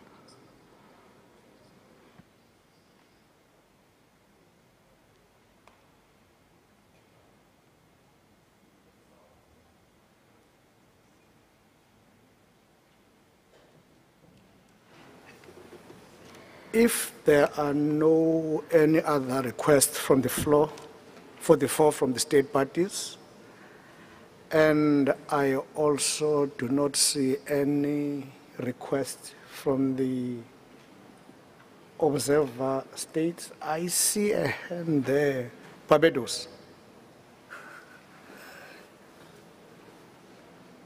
Thank you, Chair. I just wanted to say how much Barbados appreciates seeing this report coming forward. It is moving in the direction we would like to see. I would also like to take up the point of seeing the convergence between this particular report and the work being done in terms of sustainable development. There is obviously a convergence, particularly for developing countries and small island developing states. And I think this is a good step forward, and we are seeing certain progress in an area that is of particular importance to a number of our member states. Thank you. Thank you, Barbados. I don't see any observer state.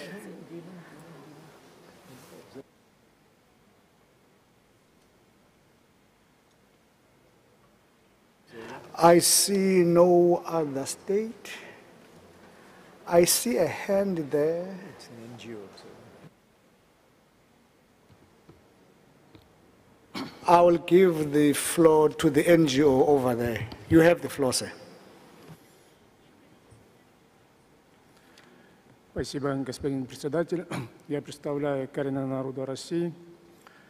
И данный разговор меня, в общем-то, радует, то, что касается туризма и наследия. Но при этом я хотел подчеркнуть, внести одно предложение. Совесть и память планеты Земля, в которой мы живем, это есть, они отражаются в священных землях.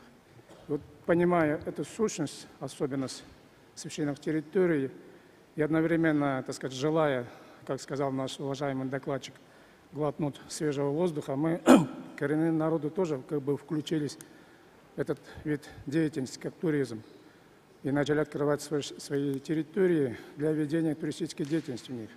Но при этом за не имеем, так сказать, четко ограниченных нормативных законодательных прав, мы эти земли иногда приводим в деградацию.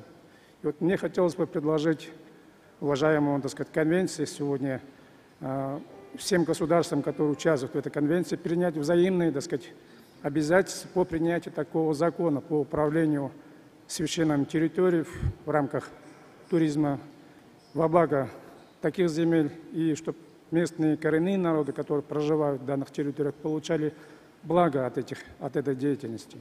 Без этого, так сказать, взаимного обязательства, я думаю, деградация вот этих священных территорий будет и продолжаться в дальнейшем. Спасибо.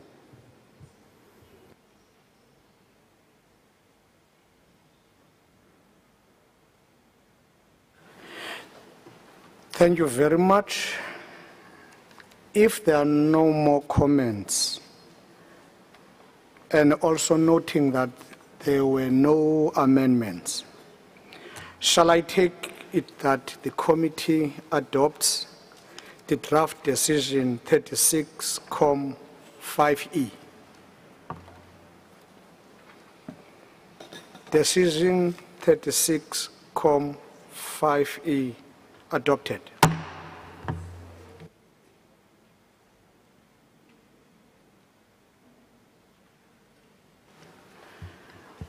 We will now move to item 6 of our agenda, progress report on the World Heritage related Category 2 centers. The relevant working document is document HHC 12/36.com/6. I would like also to invite Mr. Bokadi from the World Heritage Center to briefly present this item. Please, Mr. Bokadi, take the floor. Thank you, Mr. Chairperson. Document 6 on the Category 2 centers related to World Heritage is composed of 3 sections. There is a summary on the main developments that have taken place since the last session of the committee as regards Category 2 centers. There is also an account of the second coordination meeting of all Category 2 centers, which took place in Milan, Italy, last January, thanks to the generous support of the Turin Center and of the University of Milan. And finally, it contains information on the 2 last additions to the group, the centers established in Turin, precisely, on the economics of culture and World Heritage Studies, and the one set up in Spain on rock art and World Heritage. All the details are contained into the document, so for the sake of time, I will just summarize by stressing, as you may have read, that the process of integration of all the Category 2 centers is proceeding well, with a lot of interaction and synergies, especially among centers with a regional focus and those that work on specific themes. Can we put the next slide, please? Thanks. Efforts are being made also to improve the reporting systems of Category 2 centers among them and to the committee. There is also an interesting recommendation in the outcome of the Milan meeting for the introduction of a result-based management approach in the planning and implementation and reporting of activities by all Category 2 centers. The recommendations of this meeting are online on the web page that the World Heritage Center has created, which is to become a sort of platform for cooperation among Category 2 centers and between them and other players in the convention. You see the relevant web link on the slides. There's a slightly difference in the English and French. As an example of this growing integration and cooperation among Category 2 centers, I'd like also to mention the brochure, which has been distributed, I think, to all of you. It is here. This presents the work of the Category 2 centers, their scope and activities. It was prepared by the African World Heritage Fund, I understand, with support from the Nordic World Heritage Fund, but in close collaboration with all other centers. With time, the Category 2 centers will surely be able to develop all their extraordinary potential to contribute to the implementation of the Convention in all regions of the world. In particular, they will be able to play a major role in the context of the periodic reporting exercises and of the implementation of the strategy for capacity building adopted last year by the committee. My colleague Joe King from ICCROM, I think, will report on this topic under item 9 later in the meeting and might be able to provide more information on how exactly Category 2 centers would be involved. The draft decision, among other points, recalls Category 2 centers of the need to ensure that their activities and programs are directly contributing to World Heritage goals as defined through the policies of the committee and through regional consultations among states parties, including in the periodic reporting processes. I would like to conclude this presentation, Mr. Chairperson, by recalling colleagues from Category 2 centers and any other interested person that an informal gathering of Category 2 centers is planned for them in room 11, which is just after the security on the right side, on 28th June, starting at 1:15. Mr. Chairperson, I understand that each of the advisory bodies would like to add a small contribution to my intervention, starting with ICCROM. Thank you so much. Thank you very much, Mr. Bocardi, for the presentation. I will give the floor to ICCROM, followed by other advisory bodies who would like to comment on this item. ICCROM, you have the floor. Thank you very much, Mr. Chairman. ICCROM welcomes the report of the UNESCO Category 2 centers focused on World Heritage and notes with great satisfaction the progress being made in the development of these centers and on the implementation of their respective programs.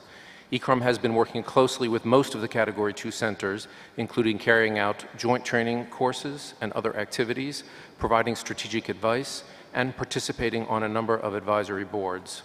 Of particular note are the biennial courses, which we carry out in partnership with WITTRAP in China, and courses that have taken place at the Zacatecas Center in Mexico, in Bahrain, as well as participation in initiatives carried out by the Africa World Heritage Fund.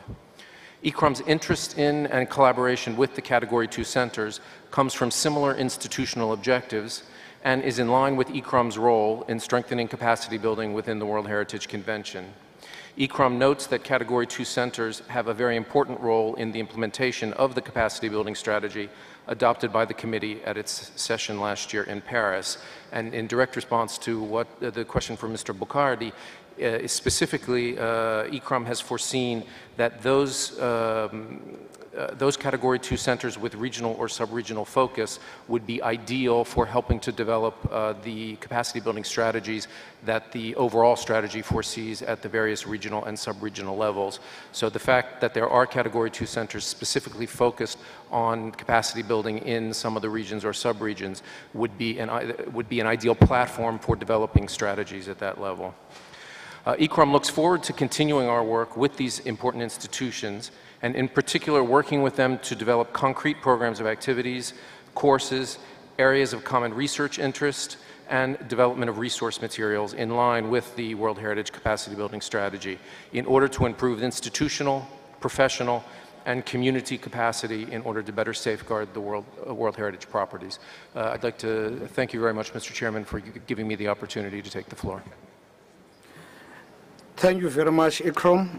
I would like to give the floor to ICOMOS if they want to make any comments. ICOMOS, you have the floor. Thank you. Thank you, Mr. Chairman. For ICOMOS, Category 2 centers represent a unique opportunity to directly collaborate and coordinate activities at the regional and national levels to strengthen the implementation of the World Heritage Convention and its statutory processes. ICOMOS has been actively involved in with the work of Category 2 centers, particularly those in Latin America. We have cooperated in the definition of their strategic action plans and worked towards achieving a larger articulation and synergy among the different activities so as to avoid duplication of efforts. In the upcoming months, we look forward to continue to lend our support through our scientific and national committees and our broad network of professionals to specific activities to be implemented, including capacity building, training workshops, research, among others. ICOMOS reiterates its willingness to collaborate with the Category 2 centers as we believe that strengthened collaboration, strategic interventions, and sustained investment will effectively serve to advance innovative approaches to meet challenges faced in heritage conservation and to create capacities that are responsive to existing needs. Thank you, Mr. Chairman. Thank you, ICOMOS.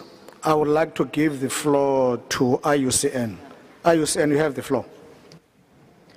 شكرا سيد الرئيس.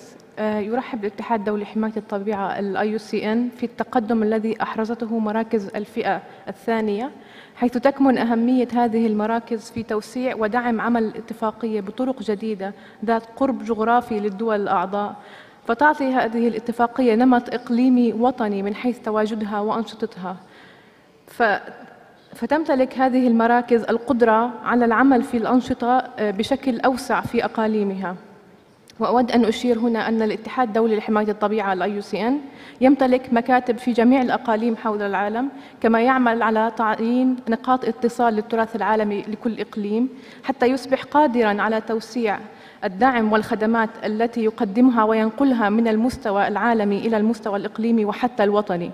فهؤلاء نقاط الاتصال للأقاليم إضافة إلى مكاتب الاتحاد IUCN لديهم الرغبة الحقيقية في تقديم الدعم المناسب لتطوير وتعزيز عمل هذه المراكز من الفئة الثانية. فنذكر هنا الشراكة القوية بين المكاتب الإقليمية في أفريقيا للاتحاد والصندوق الإفريقي للتراث العالمي، حيث يقدم الاتحاد الدعم لبعض برامج والأنشطة التي تختص في الترشيحات والإدارة الفعالة للمواقع. كما نذكر أيضاً التعاون والأنشطة التي يقوم بها الاتحاد الدولي لحماية الطبيعة IUCN والمركز الإقليمي العربي للتراث العالمي في برامج بناء القدرات على نطاقات ومستويات مختلفة. أضف إلى ذلك إلى سعينا للتعاون والعمل مع المراكز الإقليمية الأخرى ودعمها في تطوير وتعزيز خططها. ونحن الاتحاد نرى دورنا كشريك فني لدعم هذه المراكز في إعداد وتطوير برامجها وتقديم الدعم في تنفيذ أنشطتها. فالجدير بالذكر في المنطقة العربية أن هناك العديد من الاحتياجات والأولويات ضمن التراث الطبيعي، والتي وكما نجد أيضا العديد من المؤسسات المهمة في مجال حماية الطبيعة والتي هي أيضا أعضاء للاتحاد IUCN ينقصها محاور ومستويات مختلفة من المهارات الفنية، مثل القدرات الفنية، التخطيط الإداري وفاعليته، القوانين وإنفاذها، إضافة إلى العديد من الاحتياجات الأخرى. فهذه المهارات سوف تقدم لهم القدرة على تعزيز وتحسين تنفيذ أهداف الاتفاقية والانخراط فيها. ولهذا الصدد قام الاتحاد بإعداد ونشر تقرير لأعضائه في المنطقة العربية اسمه طبيعة، كما وضع التمويل المناسب للترجمة والطباعة، فبذلك يتخطى الاتحاد حواجز اللغة.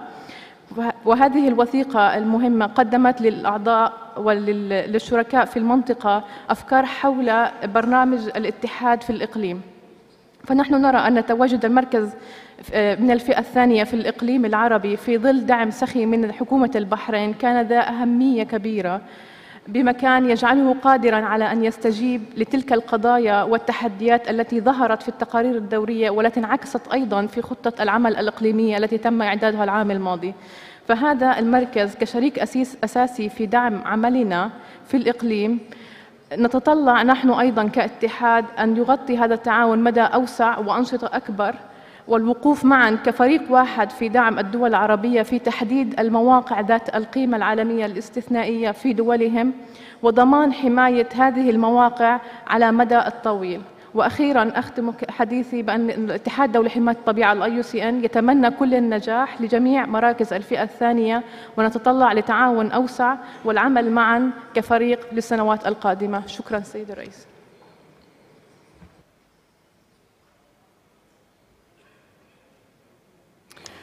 Thank you very much, IUCN. I would like to remind you that we are invited to adopt the draft decision included in document WHC 12/36.com/6, section 2. Are there any comments or questions on this issue? Therefore, I open the floor. I see the representative of South Africa. South Africa, you have the floor. Thank you, Chair. South Africa notes and welcome the progress reports from Category 2 centers. The significance of the role of these centers can be seen in the improvement of the state of conservation, more particularly in the developing world. It can also be seen in the improvement in packaging new nomination dossiers.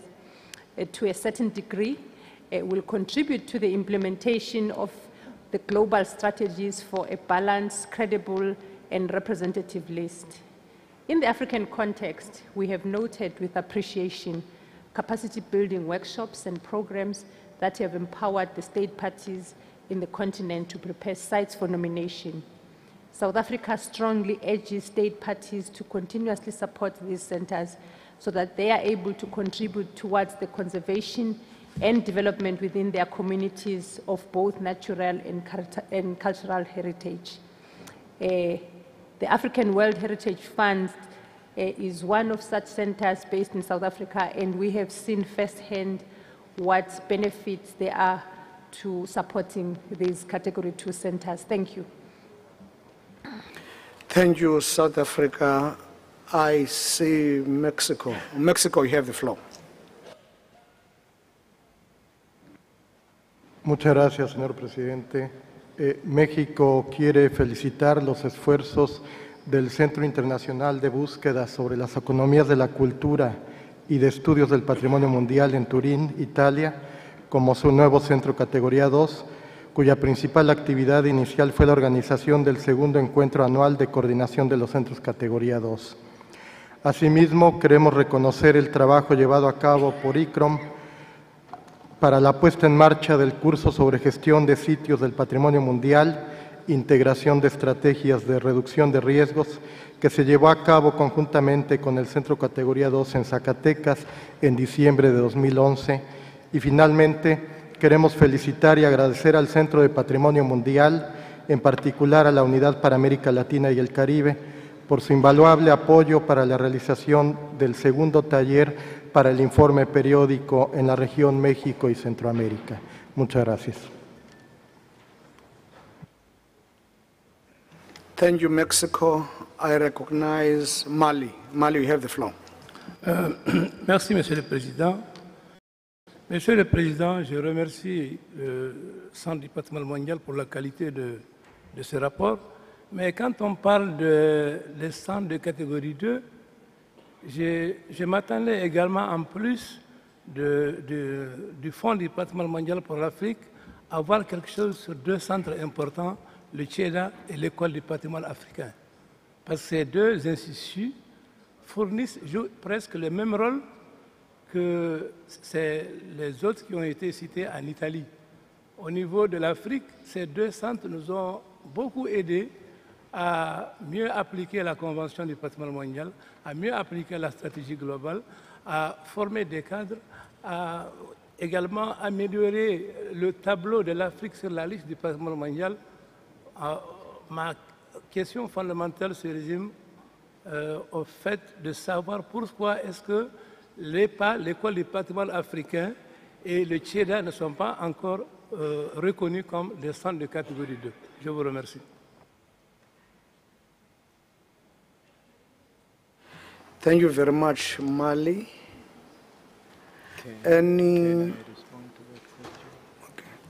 I will give the floor to the Secretariat to respond. Thank you.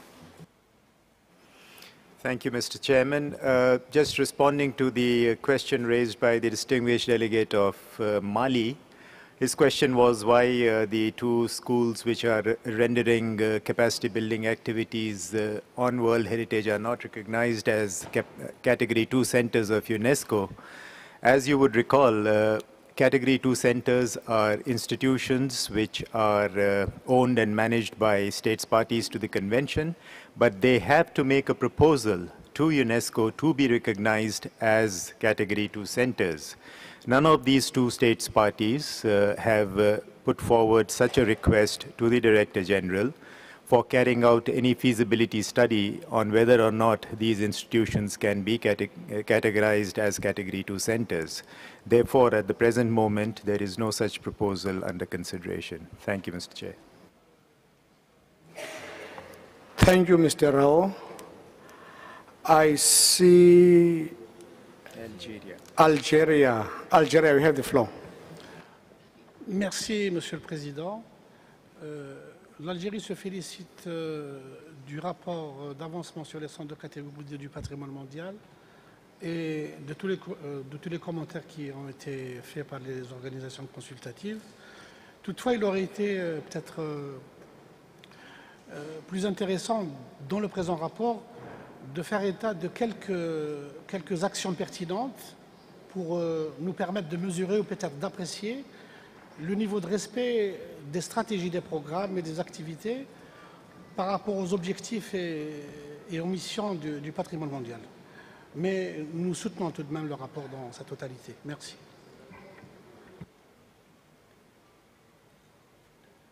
Thank you very much, Algeria.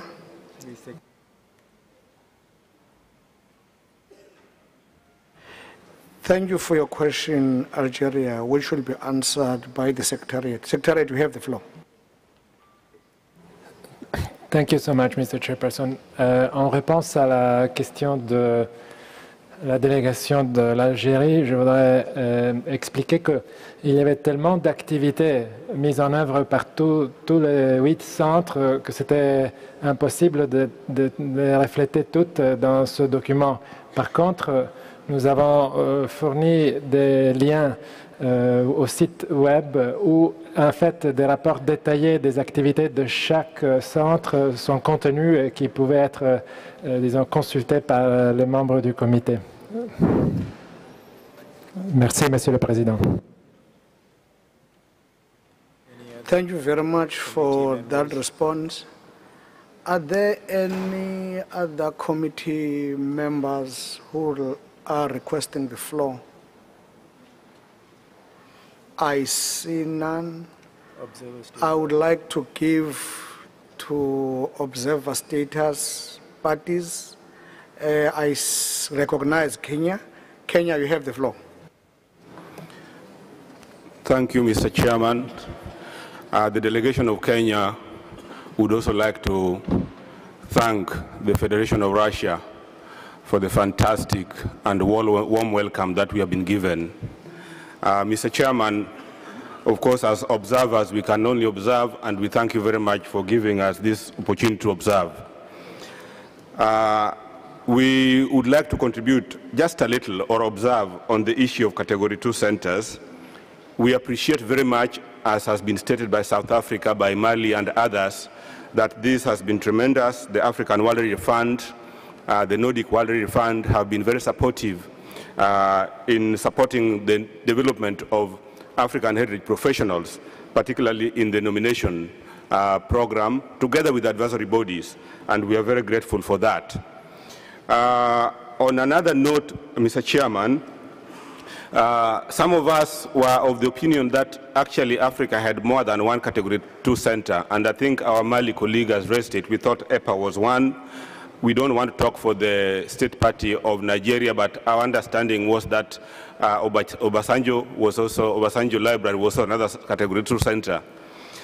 We just want to say that it will be very important to make it very clear to the state parties what exactly needs to be done, because, for example, the two institutions that have been raised, EPA and CHEDA, do not belong to these two state parties. They are actually hosted within those state parties, and which is Benin and Kenya, but they belong to the whole continent. So is it the whole continent applying, or is it the state parties that host them? That is one. The other one is on the role of institutions such as universities in capacity building. We would like in the continent to try and avoid the overdependence of capacity, particularly in the north. And so we would like to take advantage of these Category 2 centers, really to also work with universities in Africa. We see a tendency whereby when you have the resources in the north, then the institutions tend to apply, and there's a possibility of those institutions getting these facilities or becoming Category 2. We do not want that really to happen, so that we continue coming up in the north. So in the process of developing these Category 2 centers, it is very important that the committee recognizes the fact that there is imbalances, and that some of these areas where we would like to address, like capacity building, becomes core in their recognition and in spreading these Category 2 centers. Otherwise, we are going to end up with another imbalanced list, this time of Category 2, and develop maybe a global strategy to study this and see how we can balance Category 2 centers in the world, which I think is a direction we would not like to go. So there is need, Mr. Chairman, this is just an observation, that we need to be very, very careful and see where there is need to be able to add and not to have a proliferation of these Category 2 centers in one particular area, because they have the facilities and they have the institutions and they are able to apply from their own state parties, from their own governments. Those are just the few comments we'd like to make. But more so that we should look at African institutions, particularly African universities, and of course other parts of developing countries, so that we can strengthen them through this facility. Thank you, Mr. Chair. Thank you very much, Kenya. I see Belgium. Belgium, you have the floor. Merci beaucoup, Monsieur le Président. Je vous remercie de donner la parole en tant qu'observateur. Très brièvement, je voudrais remercier le Centre pour le rapport et le projet de décision. Je suis très satisfaite de voir que, globalement, les centres de catégorie 2 essaient de travailler de façon plus en coopération et d'avoir une coordination interinstitutionnelle entre eux. Je pense qu'il est une très bonne chose que dans le projet de décision sur le paragraphe 5, on ait repris effectivement à peu près l'intégralité d'une des recommandations qui est issue du séminaire qui s'est tenu à Bahreïn en décembre 2010. Mais peut-être pourrions-nous ultérieurement, soit certains membres du comité partageront peut-être cet avis, envisager aussi de reprendre les points qui encouragent une meilleure coordination entre tous les centres de catégorie 2 et éventuellement également d'avoir des formats un petit peu plus standards entre le système de rapportage. Mais je voulais en tout cas vous remercier d'avoir repris ces recommandations et peut-être pourrons-nous aller plus loin une prochaine fois. Merci.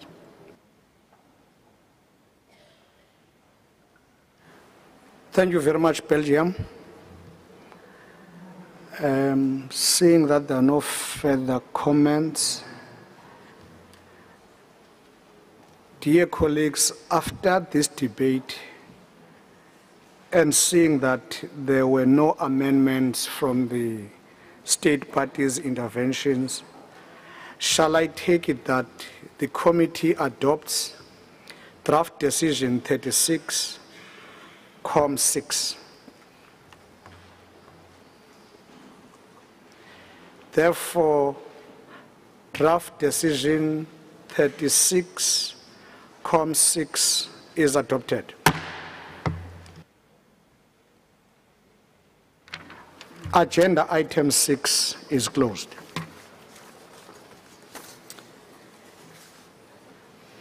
Thank you very much for your cooperation. This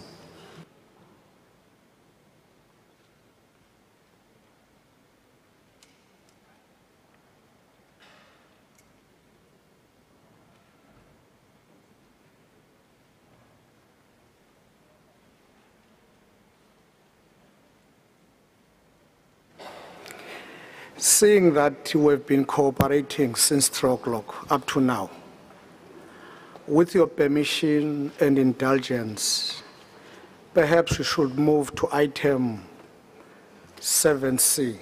It's an item for tomorrow. With your indulgence, I would like us to consider item 7C.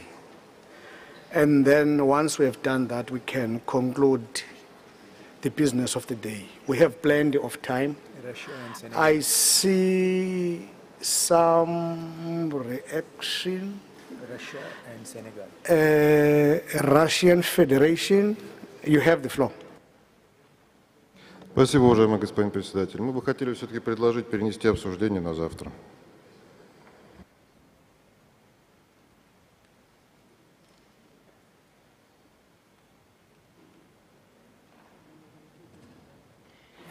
Thank you, Russian Federation. Senegal, you have the floor. Merci, Monsieur le Président. Moi, je voudrais demander à notre ami la Fédération de Russie de nous permettre d'examiner ce point aujourd'hui. Comme ça, nous aurons un peu plus de temps pour visiter la belle ville de Saint-Pétersbourg.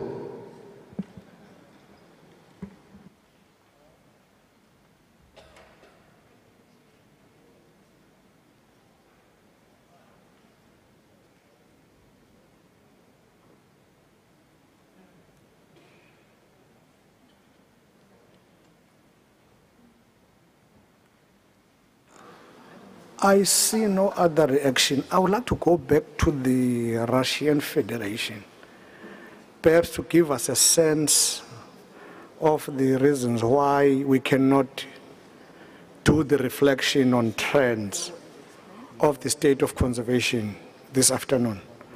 Russian Federation, you have the floor. Да, хорошо, мы не возражаем.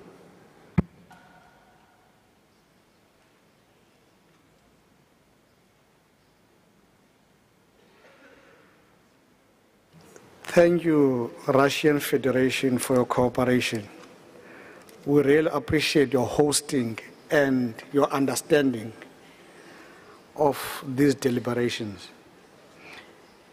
If that's the case, dear colleagues, as you know, at its last session, the committee examined the outcomes of the expert meeting on the global state of conservation challenges for World Heritage properties, which took place in Dakar, Senegal, in April 2011. By decisions 35-7C and 35-12E, the committee reiterated the need for a more systematic monitoring of threats affecting World Heritage properties and requested a progress report on this important matter, which is at the heart of the convention. Therefore, I would like to give the floor to Mrs. Rosler, who will introduce briefly document HHC 12/36.com/7C that you have in front of you. Madam, you have the floor. Thank you very much, Mr. President. This document was printed in this wonderful, very bright green color so that you can easily find it on your desks, because it was in the last dispatch, this bright green color. I would like to recall that we had extensive presentations at the sessions in Brasilia in 2010 and at the session last year at UNESCO headquarters in 2011 on trends in conservation based on statistics prepared by my colleague Mr. Veillon. And since 2008, each year at the committee we have made presentations on this item. These first analytical summaries of the perceived trends and changes and threats to the state of conservation of World Heritage properties over the past 5 years, 2005-2009, were very much welcomed by the World Heritage Committee, and you had quite some debates on this issue. The document in front of you provides now progress in this regard, including on decision 35-7C and 35-12E.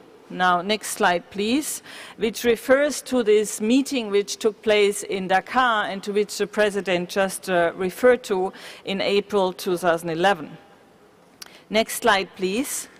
Here you see some of the statistics provided in this document. We made a snapshot, so to say, on global and regional factors impacting on the outstanding universal value of World Heritage properties. We did this in percentages by region. Now, if you look at this, you can see immediately one of the key issues in trends and state of conservation if you look at the African region. You see, Africa has 9% of the sites on the World Heritage list, but 40% of the sites on the danger list, and 23% of all state of conservation reports in this year in 2012. The principal groups of threats and percentages are indicated with the highest in red. Next slide, please. You can see this. And especially you can see that management and institutional factors, buildings and development and other human activities rank very high in the percentage of properties affected. In addition, we have this year provided a new section in this document 7C, which is on recurrent conservation issues such as mining and extractive industries and wind farming and wind energy. Next slide, please. You see these new topics here, as well as disaster risk reduction. Next slide, please, which has been also reflected in the draft decision. We have also covered a follow-up to the decision 7C and 12E from last year on heritage impact assessments and your suggestions concerning green berets, because we got a feedback from the United Nations in New York. You can find this in your document. We have furthermore included our efforts on increased dialogue with state parties on our work with the advisory bodies on the desired state of conservation for the removal of properties from the list of World Heritage in danger. And we will continue this work with the advisory bodies at our next advisory bodies meeting in September 2012. I'm now very pleased to inform you that since the last session of the World Heritage Committee, we received considerable funding from the Flemish government for the project on the establishment of a comprehensive state of conservation information system. Such a system was already proposed by the International Expert Meeting on Global State of Conservation Challenges of World Heritage Properties in April 2011 in Dakar. And you see on the web page here and on the screen here details for the web page which we would like to provide you with on this project. I could say at this stage that the data is being inputted at this moment, and the data from 2001 to 2012 should be available by November 2012 if everything goes well with the project. Now, in addition to all of this, you find a new section on state of conservation issues not covered in document 7A or 7B. As you may know, we always have a meeting with the advisory bodies every year in January, where we decide which items come up under 7A or 7B following decisions of the World Heritage Committee. But we had some very critical issues this year which we would like to inform you of. For example, state of conservation issues on Pompeii in Italy. We have an issue on Giant's Causeway in the UK, you see it here. And we had also, unfortunately, a very recent earthquake in northern Italy, which hit very hard the World Heritage City of Ferrara and the Po Delta. And information on the recent mission carried out by my colleague Giovanni Boccardi is provided also in this document.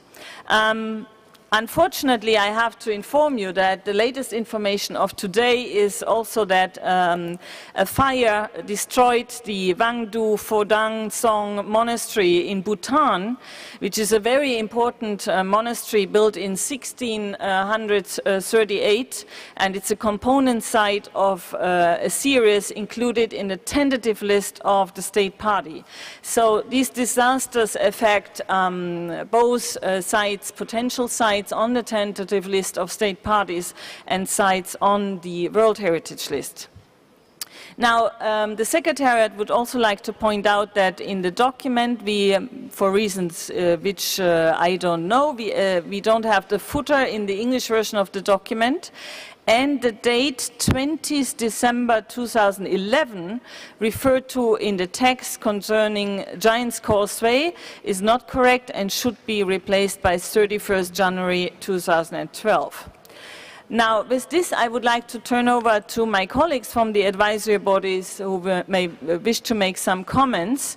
And the decision of this document is in section 7 of the document, the decision 36.7c on page 10, the English version, and page 1213 in the French version. Thank you very much, Mr. President. And the advisory bodies are here on the other side. Thank you very much, Mrs. Rosler.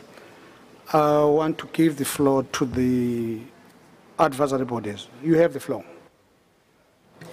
Thank you, Mr. Chair. IUCN notes that in this time of rapid socioeconomic change, natural World Heritage properties are increasingly faced with threats such as mining, major infrastructure projects including roads and dams, illegal logging, hunting, agricultural encroachment, and climate change. Of the 211 natural World Heritage sites, 8% are currently listed in danger. And this number could increase to 10% if the committee decides to inscribe all 4 natural properties recommended by IUCN for inscription on the list of World Heritage in danger. Concerning those properties that are not listed in danger, over 25% have conservation issues serious enough to require state of conservation reports, which the committee will discuss tomorrow. We also note that despite efforts, we do not currently have up-to-date information on the conservation status of a large number of these listed sites. In response to the need for a more systematic and proactive monitoring of the threats to World Heritage properties by the advisory bodies, as well as the specific recommendations made in the evaluation of the global strategy, IUCN is developing a comprehensive monitoring system regarding the conservation outlook of natural World Heritage properties, as previously noted at the committee's 34th and 35th sessions.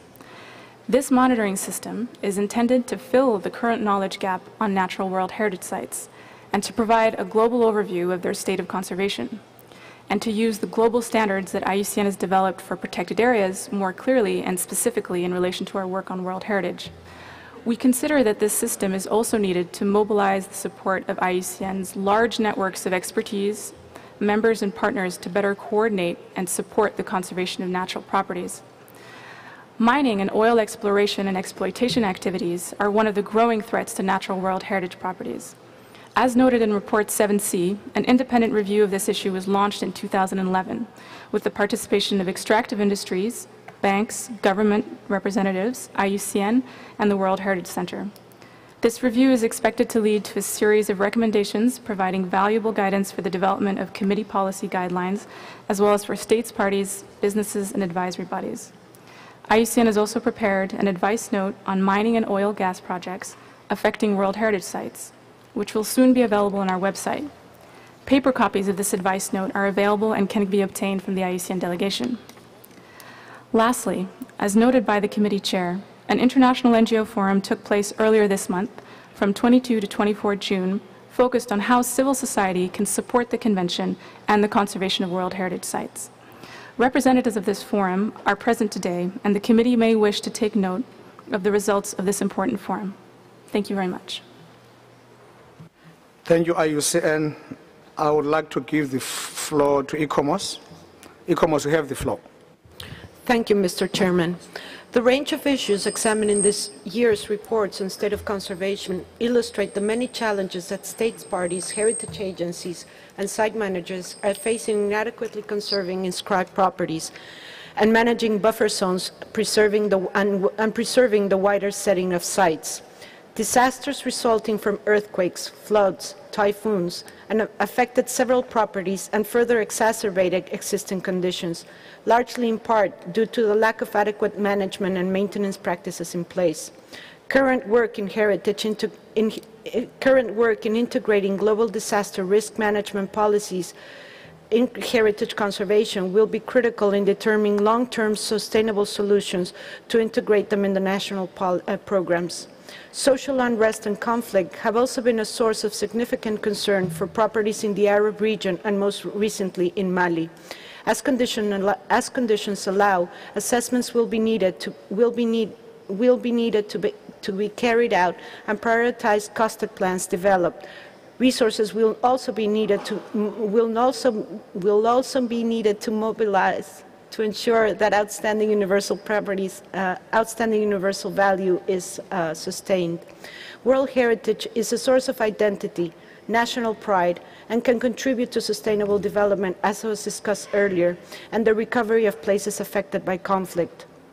Management and institutional factors, development projects, the impact of unplanned tourism activities, and others highlighted in the document continue to constitute threats to many properties in all regions of the world. In the case of infrastructure development, wind farms have been raised as a concern for some properties. While recognizing their important contribution to clean energy, ICOMOS notes that their location on exposed sites can have a detrimental effect in terms of the visual setting of World Heritage properties. This challenge calls for an understanding on when and where is this type of infrastructure to be developed so that the need for green energy is not seen in conflict with heritage conservation. This also raises the need to look at the properties beyond the inscribed boundaries and buffer zones and to take into account, in many cases, the setting and wider context. Reconciling development needs and heritage conservation recalls the importance of having a precise understanding of the attributes that convey the outstanding universal value of each property and the heritage impact assessments that are needed to ascertain potential impacts. As has been illustrated in many cases, the guidance developed for heritage impact assessments by ICOMOS has proven to be a useful tool to better inform decision-making when it comes to infrastructure development. The finalization of retrospective statements of OUV currently in progress will also be an essential tool for states, parties, and site managers in revising existing management and planning tools. While some of these issues emerge suddenly and without warning, others are related to longer-term issues in relation to institutional practices, legal frameworks, management arrangements, among others that have been previously highlighted. This calls attention to the importance of long-term strengthening of capacity, including capacity building for institutions, site managers, and communities. We also note that many trends show that the most serious pressures can take time and sustained cooperation to address. ICOMOS will reiterate its willingness to support states parties and heritage agencies in addressing these concerns. Thank you. Thank you, ICOMOS. I will now give the floor to Ikrom. Ikrom, you have the floor.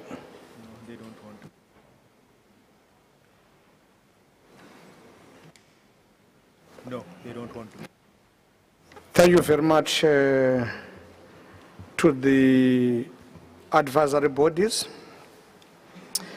Dear colleagues, we have now to adopt draft decision 7C included in point 7 of this document. I would like now to give the floor to the rapporteur, as there might be some proposals for amendments. Rapporteur, you have the floor. Thank you, Mr. Chair.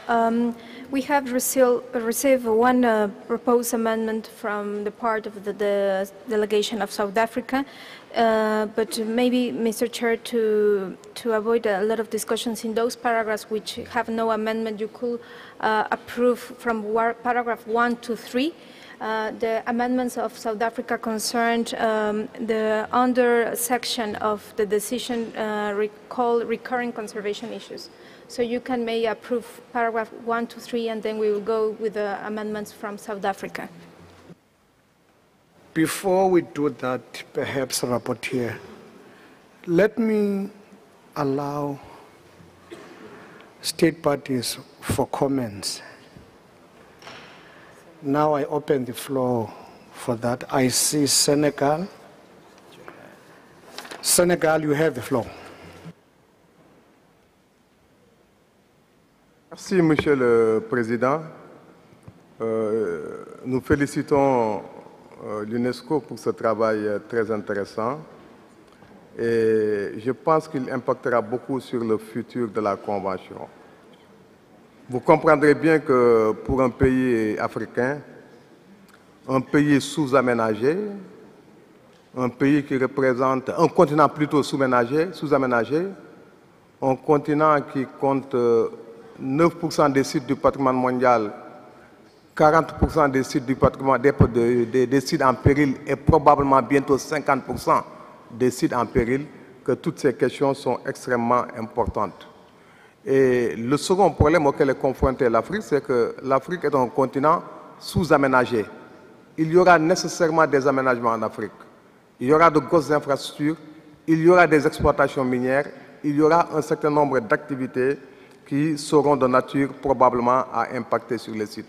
C'est pourquoi nous pensons qu'il est extrêmement important d'avoir non seulement une attitude préventive, c'est essentiel, mais aussi il est important, quand les problèmes se posent, d'essayer de voir quel est l'impact réel, prouvé, effectif sur les VIE de chaque site. Je crois que la problématique générale de préservation du patrimoine et d'aménagement du territoire doit être envisagée par la Convention. Si nous ne le faisons pas, il y aura une espèce d'intraduisibilité de ce que nous sommes en train de faire au niveau de la Convention et ça posera de plus en plus de problèmes au niveau des pays qui sont sous-aménagés et qui ont besoin d'infrastructures importantes pour assurer leur continuité territoriale et pour assurer aussi leur développement. Je pense que c'est une question importante. Il faut qu'on essaie de trouver des solutions, mais il faudrait accepter et embarquer dans la philosophie de la Convention que pour les pays sous-aménagés, c'est une question complexe qu'on ne peut pas traiter de la même manière un peu partout. Merci.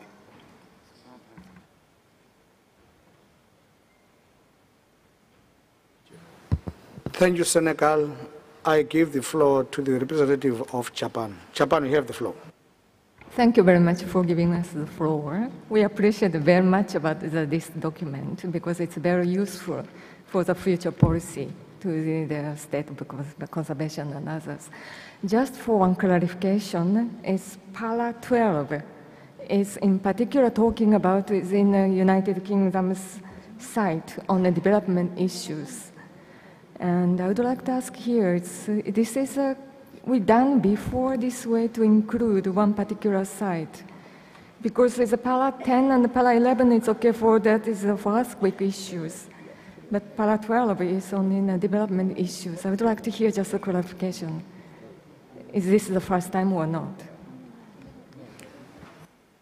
Thank you, Chairman. On that note, I would like to give the floor to the Secretariat.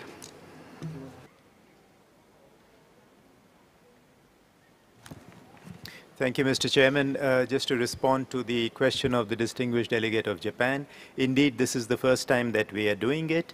And the reason why we are doing it is because, as my colleague Mechthild explained when she made her presentation, once the advisory bodies and the Secretariat decide on the list of state of conservation reports to be presented to a particular session of the committee, once that list has been established, there are certain other conservation issues which come to light, which are of an urgent nature, about sites which face serious developmental threats or sites which are impacted by natural or other disasters.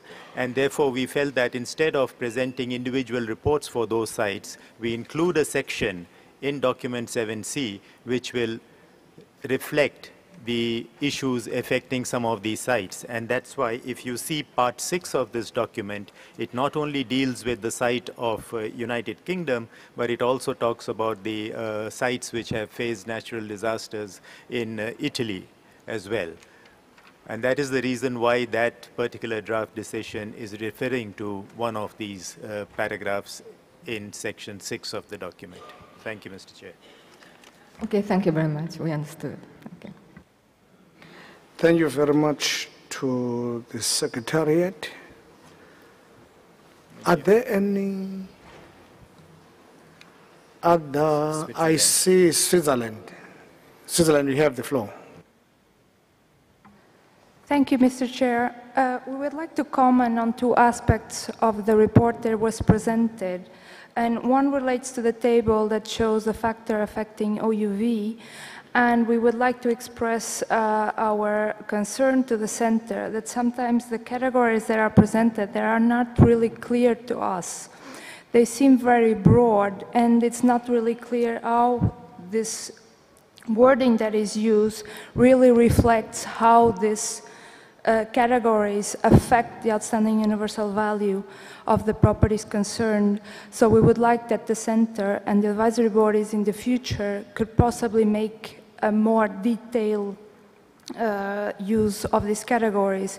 Because, for example, if we would see something like is in the case in the table, like pollution, or when we hear something about illegal logging, it is clear how that affects the outstanding universal value. However, when we read something like buildings and development, that is not as clear to us. So we would like that is taken into consideration in the future. We would also like to make a comment in regard to an expert meeting that is mentioned on the resource extraction that is later mentioned in the paragraph of the draft, paragraph 4 of the draft decision, because we are not aware of this report and there is no indication in the main text of this document where we can find it. So it will be difficult in the draft decision to take note of such report. Thank you. Thank you very much to Switzerland for such comments and issues for future consideration. I will give the Secretariat floor to give some clarity on some of the issues. Secretariat, you have the floor. Thank you very much, Mr. President. Concerning the factors affecting OUV, these are the broad categories which have been established through the periodic reporting. So for the database, we use the same, but you will have also subcategories. So I think this will be clarified. But as we gave only a snapshot and the document was so short, we didn't go into further details, but I promise you this will be certainly shown in the final tables you get in November on the, where you get the overview. The second point, I would like to refer to this part of the decision on extractive industries. This is actually a review which has been carried out with IUCN, so I would like to refer back to my colleague from IUCN to give further information on this. Thank you. Let us allow IUCN to also give further clarity. IUCN, you have the floor. Thank you, Chair. I think, in fact, the point from the delegate from Switzerland is well made. The report is an independent review, so will not be a document of IUCN or the Centre, but it will be an independent piece of work. It is now complete, so it can be distributed. But I think perhaps, given the wording that's been put into the draft decision, it would be more appropriate to take note of the preparation of a review, and then it can be noted as something which will be an input into the policy guidelines. So perhaps when it comes to the decision, a form of words that just indicates that it's a piece of work which is complete, but it's not been distributed, might enable that to be dealt with, if that would deal with the point. Thank you, Chair. Thank you very much. I see Serbia. Serbia, you have the floor. Thank you. I would like to have a further clarification on the point C, which is here increased dialogue with state parties about World Heritage properties facing challenges. I'm requesting further explanation because, as far as I know, all state parties are already obliged to be in very tight contact with the IUCN, and then it's not absolutely clear what does it mean, further or increased dialogue. Thank you. Thank you very much, Serbia. Mrs. Rosla, can you give some clarity? Thank you.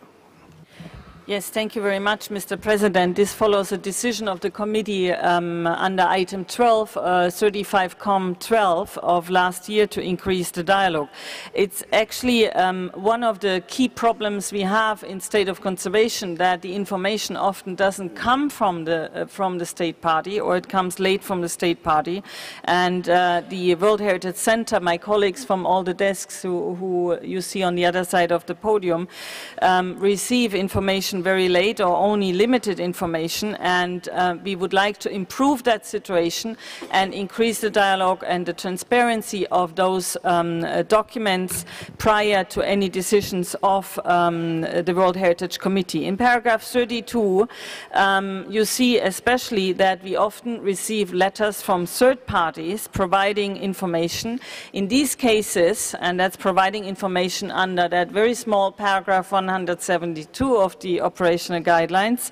So in these cases where we receive it from third parties, and I can assure you it's in very many cases, we are of course required to check with the state party if the information is accurate and if the state party can inform us and provide us the relevant documents. So what we would like to do is to improve this dialogue with the state party to ensure more clarity and transparency in the processes prior to providing the information under the item 7A or 7B of the state of conservation item at the World Heritage Committee. And believe me, what we provide in document 7B especially is only the top of the iceberg because we get many information and letters on a daily basis at the different regional desks at the World Heritage Center. Thank you very much. Thank you, Mrs. Rosla. I give the floor to Algeria. Algeria, you have the floor.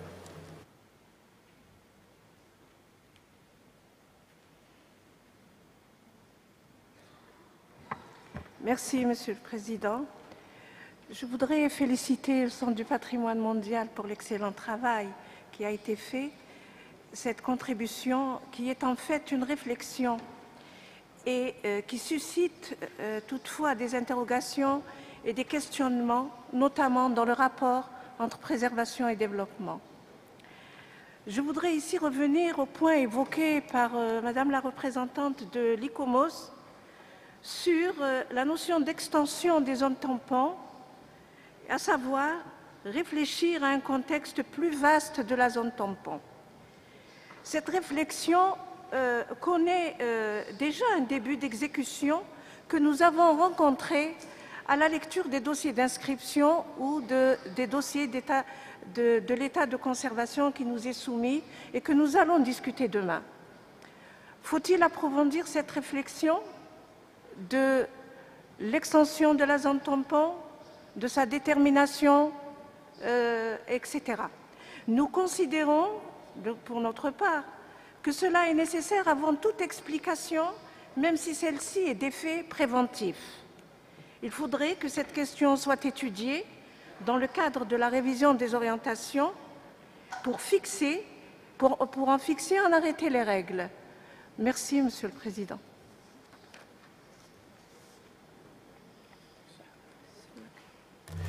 Thank you, Algeria. I'll give the floor to Mr. Rosla. You have the floor. Thank you very much, Mr. President.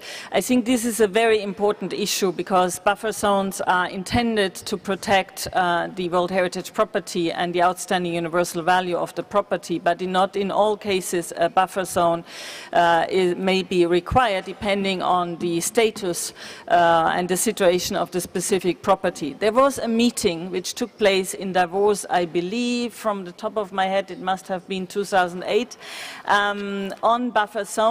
There was an extensive report presented to the World Heritage Committee. There was a full publication, and I think yourself you came to this meeting, if I remember correctly, in World Heritage Papers number 25, which provides specific cases, but also the full report of the meeting. This was then presented to the World Heritage Committee, and the recommendations were not all adopted by the committee. The committee felt that there was further reflection needed on this, and so what we did last year, we presented a document again on this item. I believe it was 35Com 7.1. The committee took a decision on this if you look in your decisions record of the last time. Now, if the committee feels that some of the recommendations of the expert meeting on buffer zones could be brought back to the discussion on operational guidelines, I think you have the opportunity to raise this maybe in the operational guidelines group.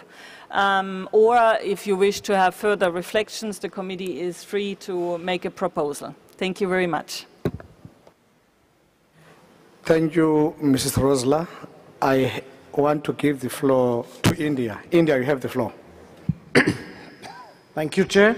I'm very specifically on Para 32, where the World Heritage Center receives information from third parties concerning the outstanding universal value and rights to the state party, which is probably a good thing to do. But simultaneously, the words used are, in the meantime, rights to the advisory bodies with the information, with whatever information has been received. Now, the upshot, the impact of all of this is for a lot of paper to move in various directions without any, let me say, sort of authenticity check on the position on the ground, or maybe on the party that has supplied the information, would it be a better idea, and I leave it to the World Heritage Center and they can tell us if they are constrained in this, to actually carry out, preferably in conjunction with the state party concerned, some credibility check, some authenticity check, and then write to the advisory bodies and to everybody else. Thank you, Chair. Thank you, India.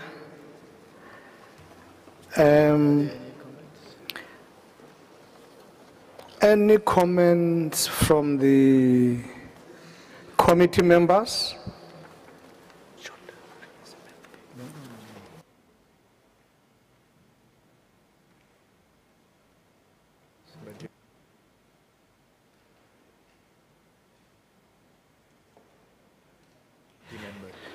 I now give the floor to the observer states. I see Barbados. No, but before that, France.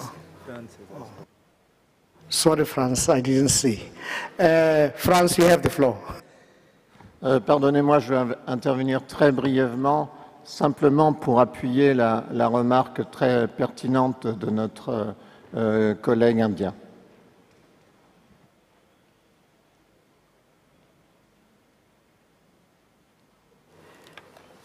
Thank you, France. I'm still checking if, because I want to give enough time to the member, to the committee members.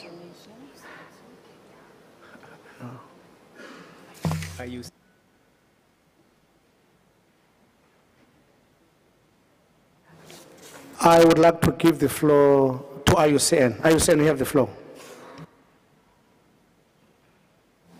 Thanks, Chair. Just to respond to the point raised by India, and I think just to simply underline that part of the reason that we try to exchange on the material when it comes in is precisely because part of our role would be to provide some of that credibility check. We have extensive networks, so one of the first questions would be, is the organisation that is making the contribution one with standing? Is it some organisation that we would recognise that might have a strong on-ground presence, for example, or not? And also to what extent is the issue raised one which might be relatively more significant or relatively less significant? I think in practice there's a slight oversimplification in the paragraph that you're referring to, because I think what between us and the Centre we're always trying to do with this third-party information is to try to get to the best initial analysis of whether this is something which is of sufficient significance to trouble the World Heritage process with, because so much information comes in, or not. But I think in principle that process is one where we are trying to get involved in exactly the credibility check that you're referring to, and I think that's exactly the right point to raise when that information comes in.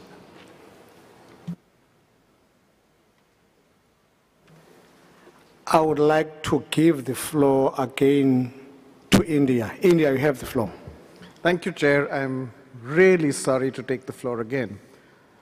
In this time and age of troubled economies, troubled multilateral organizations, financially distressed institutions, do we really need to go through another check when a simpler process would be to actually write to the state party saying, this is what has been reported to us, would you like to confirm it? Before spending resources, spending the time of IUCN, a wonderful organization which we are distracting them from the main task that they should be doing, would it not be simpler, cheaper, and easier for everybody? I think I need an answer from the World Heritage Center. This is an interesting topic. I would like to give to the Center to respond. And then the observer state list is increasing in front of me. I beg your indulgence. I know it's an important point. I'll give to the Center to respond to the question of His Excellency from India. And then we can take the matter further. You have the floor, Secretariat. Thank you, Mr. Chairman. The point made by the distinguished delegate of India is well taken. As was clarified by IUCN, we simply do this, or we adopted this procedure in order to be able to speed up the process of verifying the information that has been received. But if we were to go strictly by the operational guidelines, paragraph 174 and 175, in that case we would wait for the report or the response of the state party to be received, and then we would go with that information to the advisory bodies. We can correct our working procedures on that basis if the committee would agree to the suggestion. Thank you very much, Mr. Chairman. Thank you very much, Secretariat. There's a suggestion. Let me just go through my observer state list. I have Yemen, followed by Barbados, Jordan, Indonesia, and Kenya. And then an NGO observer. And then I will go to the NGO observers after that. I now give the floor to Yemen.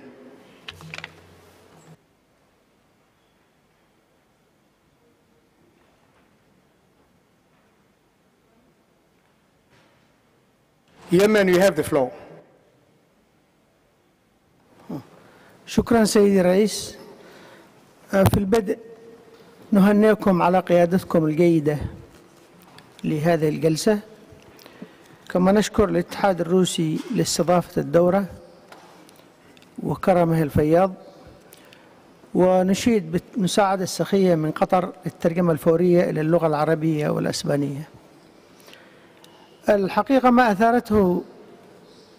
أثاره مندوب الهند بالفعل جدير بالاهتمام، وأنا كممثل لليمن أناصر ما طرحه ممثل الهند، ونتمنى أن تجيب عليه الأمانة العامة ومركز التراث بشكل طيب، وشكرا.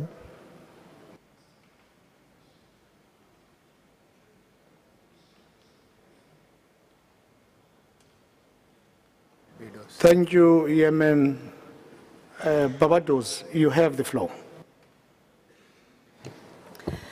Thank you, Mr. Chairman.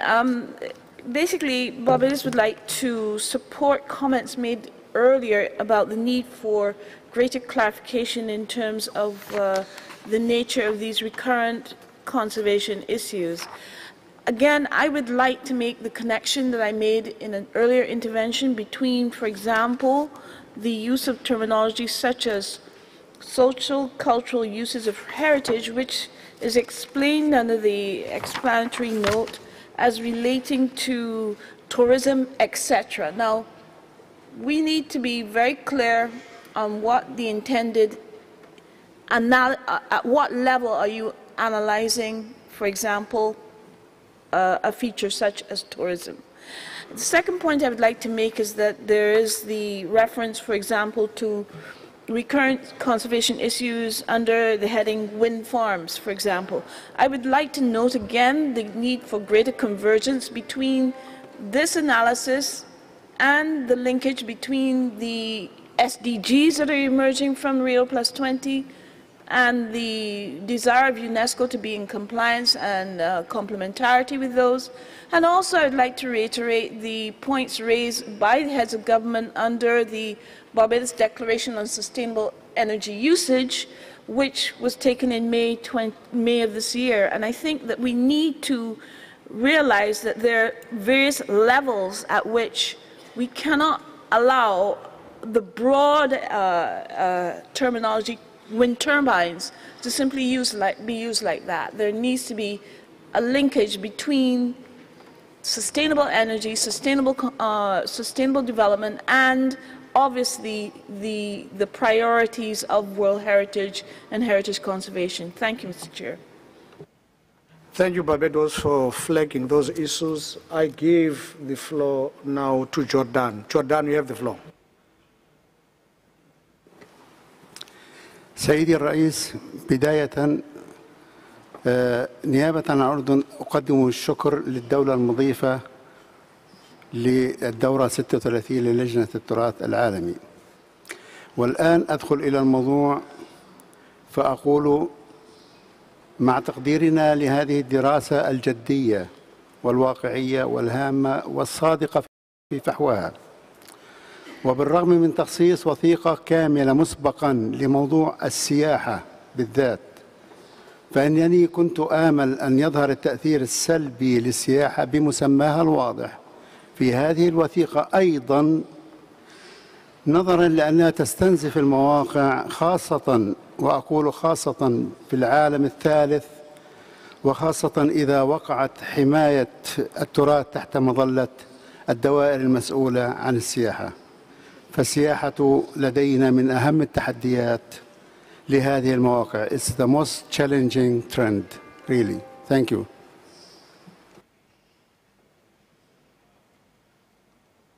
Thank you, Jordan. I give the floor to Indonesia. Thank you, Chair. I would like to support the idea from India for the credibility check, because sometimes the information given by the third party to the advisory body neglecting the historical background of the issue. Thank you.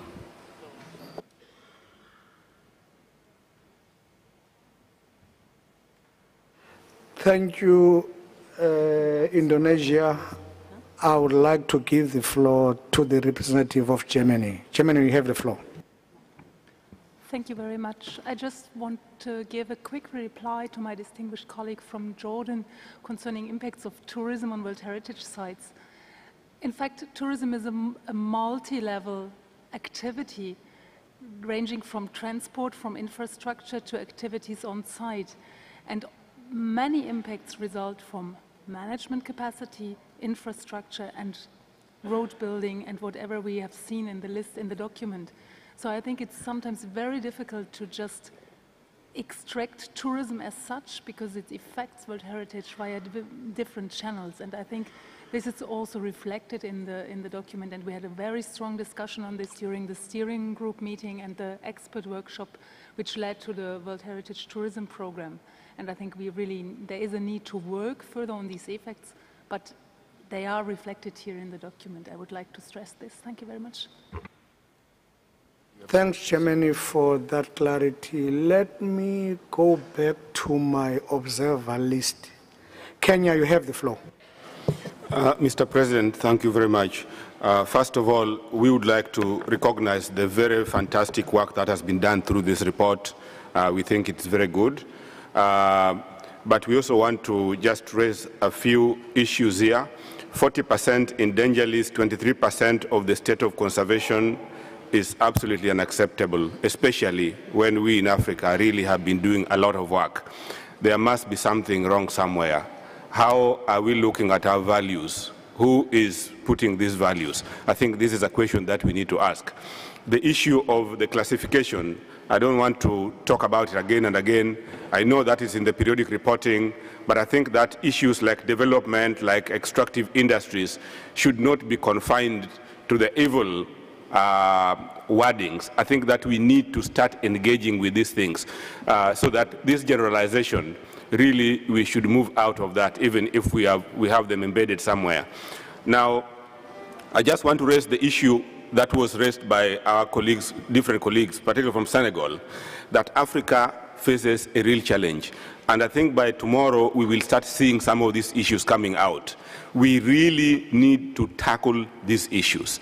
And we need to thank those countries, the state parties, and the bodies that have actually helped us to start engaging with some of these partners, including in the extractive industries. And the Republic of South Africa, the African World Fund, and others, IUCN, they have been engaging. I think that this is the time really to start engaging in this. The other thing that I want to say touches on some of the recommendations. For example, on the traditional management systems. We usually just touch and say, we need to look and define this and this. I think now is the time really to go into the operational guidelines and be very specific, because traditional managements managed to save some of this heritage that we now have. And I think that we should give them the right, really the right position, so that they are recognized like any other management system.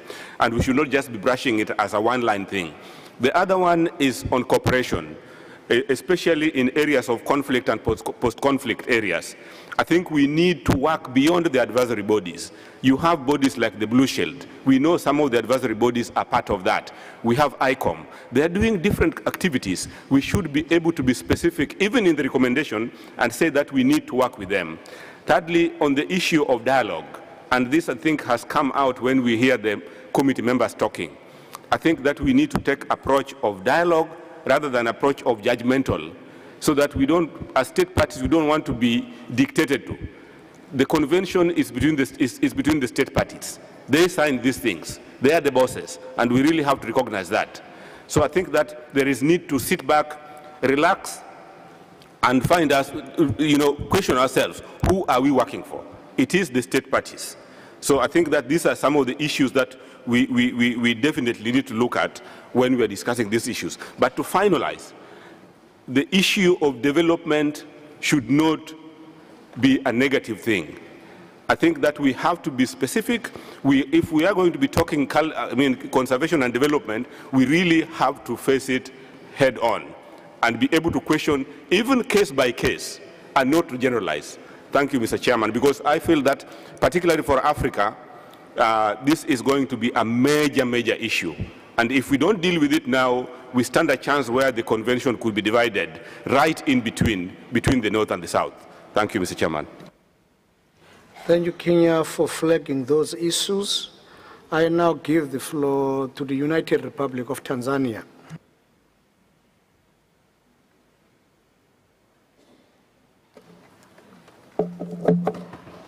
Thank you, Chair. Tanzania would like to support much of what Kenya has said, but would like to also add to the extent of the reporting itself. We understand that what we always report on, we are given a summary to put information in, and it normally goes into giving briefing information so that you don't go on reporting what was reported on in previous years. Now that by itself is good by the way it is, but at times it also gives us ample opportunities to be as brief as we can to make sure that we only hit to the points. And another thing, we normally come to meetings annually, and we always are reminded to, for example, a decision tells you to give a report the coming year. And sometimes the report that, the information that you are supposed to work on, it requires research. And by the time you finish, you start even working on, is the time you are also supposed to start reporting on it. So Tanzania is of opinion that the time schedule by itself needs to be relooked, so that instead of us reporting every year, we either report biannually or after 3 years only, or only when the report is completed and have information that will address the issues that you are required to address. Now, coming back to the operational guideline, there is an area where we are required to report on projects, and particularly information as you are starting to plan on a project. Now, the question here was, when exactly are we writing to explain or to give information as far as EIA, environmental impact assessment, is required? Because sometimes we are coming when we already have started the projects. Thank you very much. Thank you, Tanzania. I will now give the floor to Greenpeace. You have the floor. Thank you very much, distinguished chairperson. For the first time during 40 years, a special independent NGO forum on protection of the World Heritage preceding committee meeting was held a few days ago. And I want to tell a few words about what happens with this forum to report to you. It collects more than 100 people from 24 countries. It became clear that there are a number of problems similar problems which are faced by NGOs in majority of countries. And they are very similar, or at least correlate with the problems which was discussed during this session. But first of all, the problem which was raised is information access. And we really believe that lack of information and in time, absence of access in time is casing problem. That includes, for example, monitoring missions report, which are not available in time. Secondly, we really are asking for higher public participation, and if you look, 2 minutes from 2 weeks meeting, which we have now, means 1 divided by 2,500. That's a kind of an indication what is the level of public participation. Thirdly, we declare an intention, and I feel that it's a very important point, to create association of non-government actors, World Heritage Watch, and that's to have annual conferences preceding committee meetings. We think that the World Heritage Center and committee meetings sometimes does not have sufficient information. That's exactly what was discussed now. And that's really a thing which can be compensated in significant part by NGOs. NGOs are also raised at the meeting wider issues which are outside of current practice but are critically important for the success of the convention ideas. And one of such issues is spreading of convention to the areas outside of the national jurisdiction, and top priority should be definitely Arctic. But that's for future, and for practical things it's impossible to skip the names of territories which are discussed and were casing the highest concern among NGOs discussion. And in fact, the first one was Virunga National Park, but also Great Barrier Reef, Tasmanian Wilderness, Historical Center of Yaroslavl, and even questions related to St. Petersburg, to the protection zone of St. Petersburg. And as to Russian properties, NGOs are calling for inclusion of 3 territories in the World Heritage List in danger, which is Komi Virgin Forest, Western Caucasus, and Golden Altai Mountains. We are also surprised with a contradiction in committee draft decision on the Baikal Lake, which the decision have direct contradiction with the decision of 35 committee meeting. In fact, draft decision, which is in your hands now, allow continuing of pulp and paper operations at the shore of the lake. And this totally differs from 35 session decision that those operations should be stopped in 2012. We hope that NGO input can be valuable within the frames of the World Heritage, similar to other UNESCO conventions and bodies. And we are directly offering our help also in exactly the issues which are discussed now. Thank you very much for the floor. Thank you, Greenpeace. I now want to give the floor to the rapporteur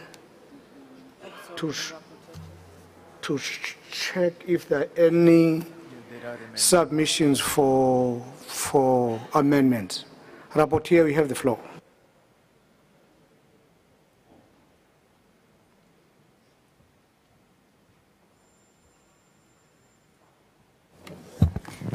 Thank you, Mr. Chairman.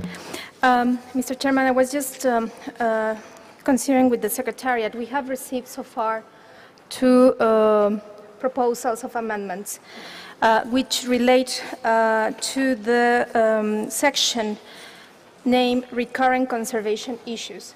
So may I propose, Mr. Chairman, if you think it's the most appropriate way to proceed, to approve the rest of the decision and then come back only to this section, which is the only one with amendments.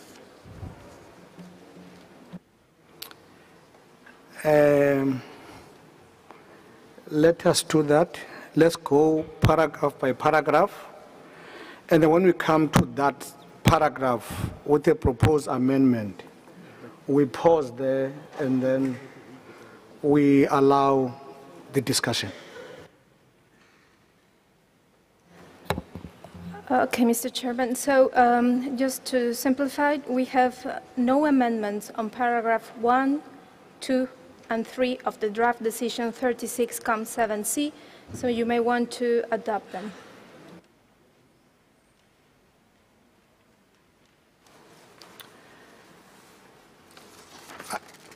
The decision should be in front of you, the one that is a draft.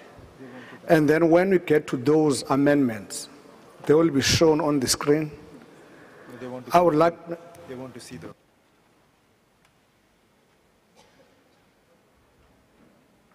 Secretariat is trying to show the old decision on the screen. I see it's there. Can we adopt paragraph by paragraph?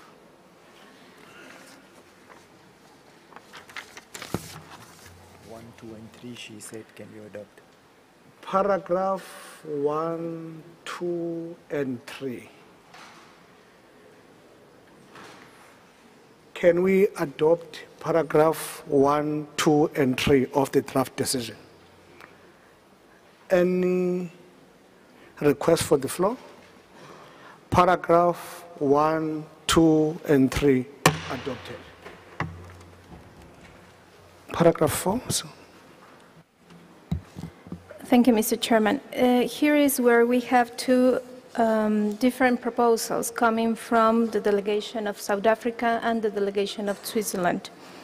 I asked the Secretariat to put both amendments in the screen so you can see the proposals. I must say, Mr. Chairman, that there is a great possibility to merge both amendments as long as I think the two delegations were thinking more or less the same. Just maybe bearing in mind what the representative of IUCN said, that the independent review has been finalized, so maybe the South African delegation should or could take this into account. Thank you, Mr. Chairman. Okay, can we take paragraph 4, perhaps 4 and 4 bis, and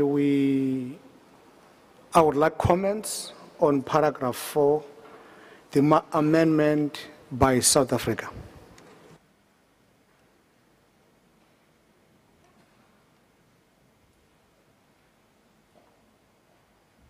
Any objections to that paragraph? We will go to 4 bis in order to consider for command. I see Germany. Germany, we have the floor. I'm a little bit confused. If I understood our rapporteur correctly, there is a possibility to merge the 4 bis, 5, whatever it is, into one consolidated paragraph. So I'm a bit hesitating in agreeing to a para 4 when we are getting a merged one. So maybe we are waiting for the merger?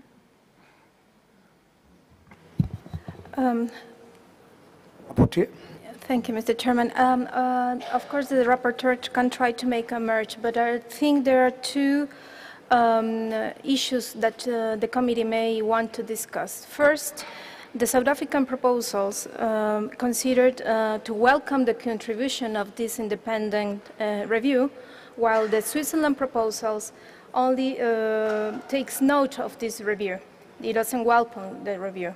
Secondly, the South African proposals, considering the distribution of this report to all stakeholders for inputs once completed, while the proposal of Switzerland invites the center, the World Heritage Center, to distribute this review to only states parties to the convention. So I think these are the two contested issues within these two proposals that the committee may want to pronounce itself first. Switzerland, you have the floor. Merci, Monsieur le Président. En fait, il y en a une troisième qui est liée à la première. C'est qu'il me semble extrêmement difficile, étant donné que nous n'avons pas vu le rapport, de l'accueillir avec satisfaction. Et c'est ce qui nous a incités à faire le texte que nous avons proposé, qui va, ceci dit, dans sa philosophie, tout à fait dans la ligne de ce que l'Afrique du Sud a proposé. Donc, en ce qui me concerne, je pense que nous pourrions tout à fait vivre avec l'amendement de l'Afrique du Sud, à condition que, justement, on n'accueille pas avec satisfaction quelque chose que nous ne connaissons pas. Merci, Monsieur le Président.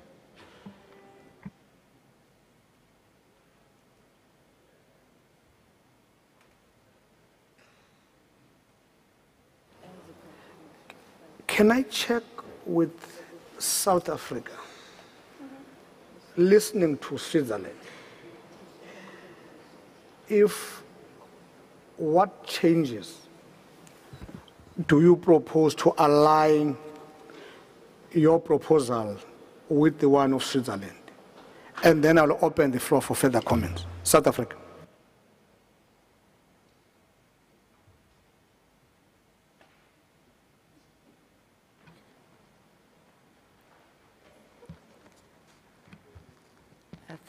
Thank you, Chairperson. South Africa's contribution is, I think the first part we are fine with. However, the second part, we would still want to have the report be distributed to all stakeholders for their inputs. And because we believe that way, we are in a position to hold all the stakeholders accountable to whatever potential developments we may be faced in future. Thank you, Chairperson.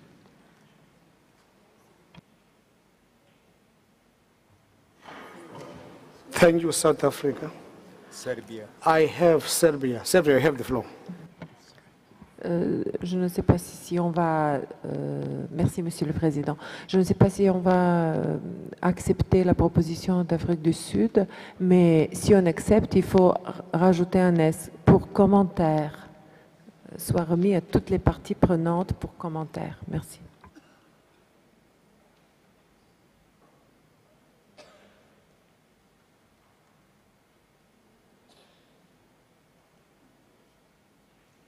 Thank you, Serbia. Switzerland, we have the floor. Merci, Monsieur le Président, de me redonner la parole. Sur la base du commentaire qui vient d'être fait par l'Afrique du Sud,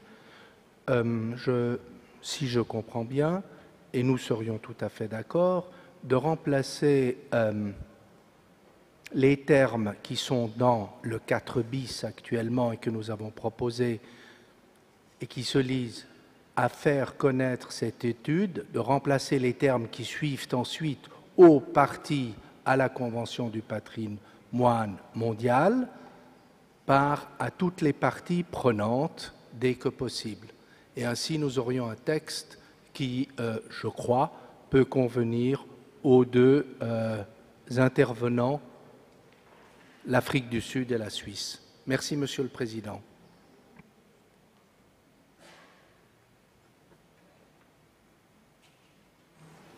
For my own clarity, sorry, South Africa proposes that the report be distributed to all stakeholders for inputs once completed.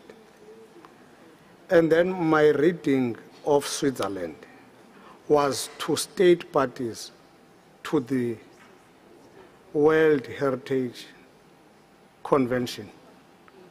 I just want clarity there. I see India. India, you have the floor. Thank you, Chair. I recognize and support Switzerland's point on not welcoming something that you haven't read or not reading what you don't welcome. But the issue that worries me is that do we want the World Heritage Center to distribute this review to all stakeholders in mining and extractive industries? That potentially could be about 1 billion people. I think what you need to do is to limit it to states parties and put it on your website. Thank you. Thank you, India. Can I ask the rapporteur to just read, because we need to match something here. The question by India, when you say all state parties, we mean state parties to the convention? Or we mean all involved? Perhaps it will take us to the billion His Excellency is mentioning. I want to give to the rapporteur. Thank you, Mr. Chair. I will try to make my best to reflect all the concerns. I will propose the following draft. Also takes note of the completion of the independent review process on extractive industries and World Heritage properties as a contribution to the policy guidance, development, and invites the World Heritage Center to distribute this review to all stakeholders, including states parties to the World Heritage Convention, as soon as possible for their input. Of course, Mr. Chairman, we will need the wise recommendation of the Ambassador of India in terms of all the stakeholders, but maybe with this could work. Algeria.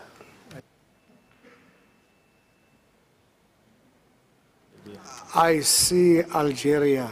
Algeria, we have the floor. Merci, Monsieur le Président. Nous sommes d'accord avec la rédaction du 4 bis, mais nous nous rallions à la sage proposition de l'honorable délégué de l'Inde. Nous ne pouvons pas distribuer cette étude à toutes les parties prenantes. Peut-être trouver un autre moyen de la diffuser. Merci.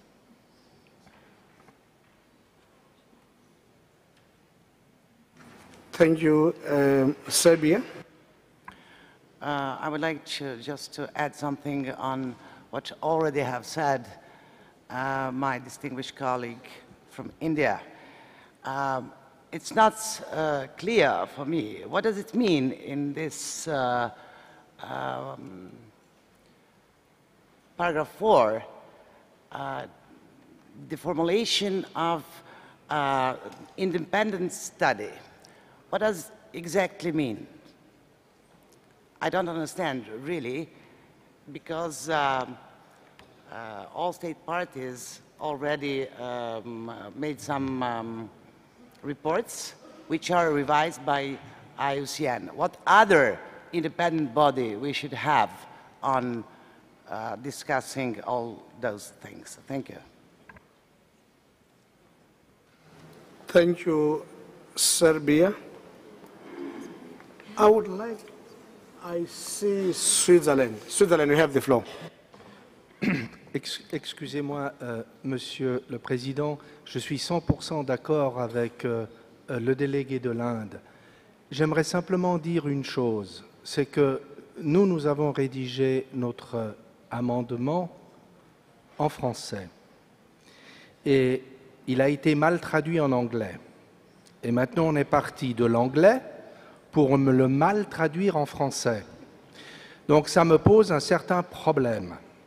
Et j'aurais souhaité que l'on revienne au texte de base.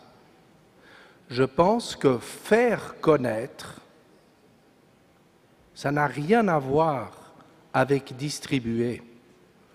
Et s'il s'agit de faire connaître, c'est-à-dire d'être transparent, pourquoi pas? En revanche, distribuer, je suis 100% d'accord avec ma collègue de l'Inde et ma collègue d'Algérie. Merci beaucoup, Monsieur le Président.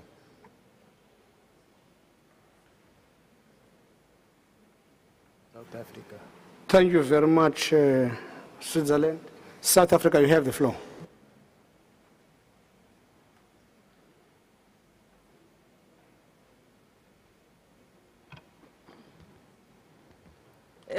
Chair, I think after the Switzerland intervention as a delegation in moving us forward, we could agree with that recommendation. Thanks. Thank you, South Africa, for your cooperation.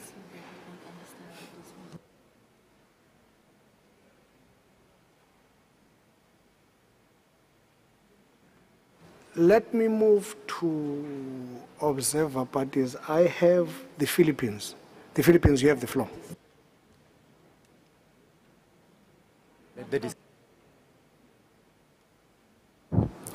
Thank you very much, Mr. President. Apologies, Philippines. I'm just consulting to get some proper advice here. Get the decision adopted, and then you can make it. We need to move to the decision. And then procedurally, I will come back to observers parties. I see now Mali. Mali, you have the floor. Merci, Monsieur le Président.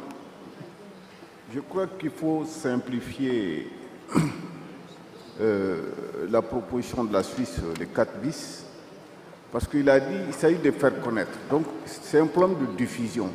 Et à quel niveau il faut diffuser? Toute la question est là. Est-ce que c'est seulement aux États partis ou c'est aux parties prenantes? Je crois qu'on peut simplement dire de procéder à leur diffusion. Point. Il ne faut pas compliquer. Parce que si on ne sait pas qui sont les parties prenantes, si c'est des milliards ou comme il a dit l'autre chez l'ambassadeur de l'Inde, ou si c'est une dizaine de personnes, les États, par contre, les États partis à la Convention sont connus. Bon, je pense personnellement qu'il ne faut pas seulement limiter, parce que c'est un problème tellement important qu'il ne faut pas limiter aux seuls États. Il y a d'autres partis qui sont concernés, qui jouent un rôle important. Donc moi, je propose simplement qu'on dise procéder à une large diffusion de l'étude. Point. Thank you, Mali. Can I make a request?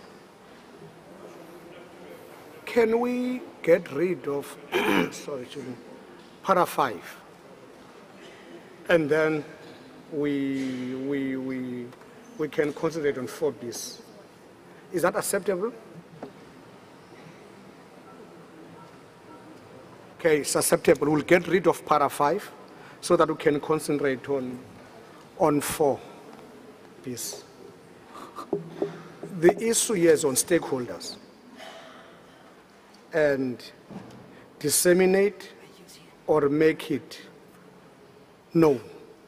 Can I take few comments on that from the state parties? I hear IUC, I see Switzerland. Switzerland, you have the floor. La sagesse a parlé, je crois que mon collègue du Mali a tout à fait raison.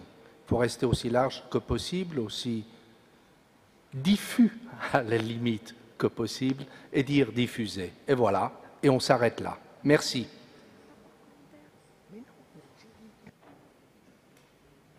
Thank you, Switzerland. I want to give the floor to IUCN. IUCN, you have the floor.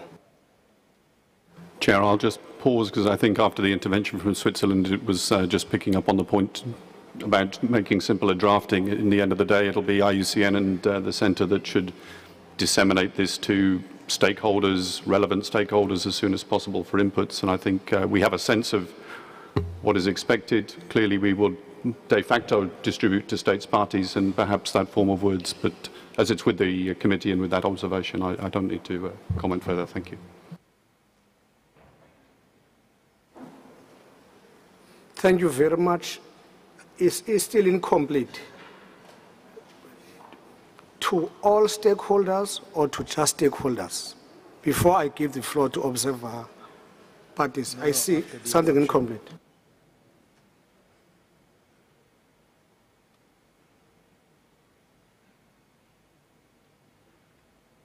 Rapporteur, can you complete that sentence? I think the issue to whom?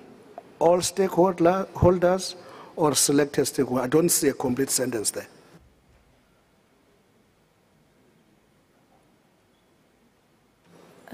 Yes, indeed, Mr. Chairman.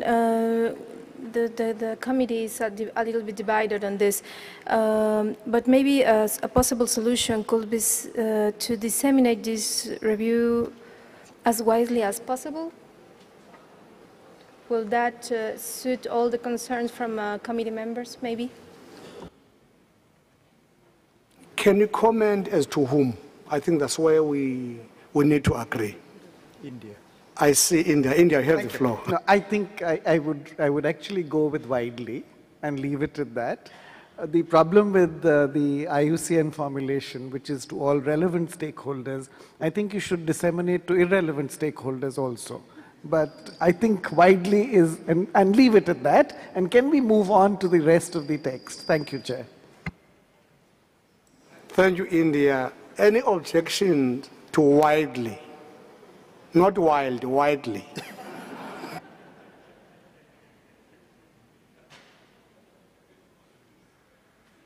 I see no objection.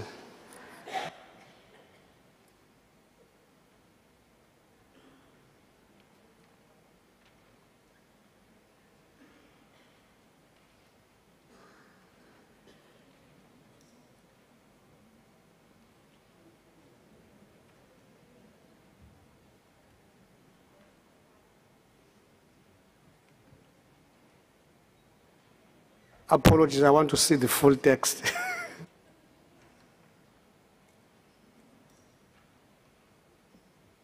I want to see what is before 4Bs. I saw something. That's that 4. I want to check with South Africa before we finalize 4B. Do you still want to engage with that 4 there? South Africa, you have the floor. Thank you, Chair.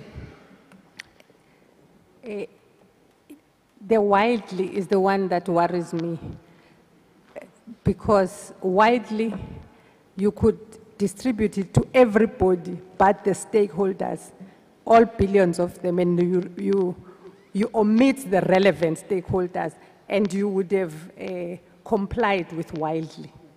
We agree with the initial that was suggested by Switzerland, but widely does give a worry because it doesn't specify widely who, where. Thank you. Thank you, South Africa. Widely and all stakeholders. We are close. We are close. Widely and all stakeholders, or relevant stakeholders. That's my reading. Which one? Widely, all stakeholders, or relevant stakeholders? I would like, we need some guidance. The floor is still open for the next 3 minutes.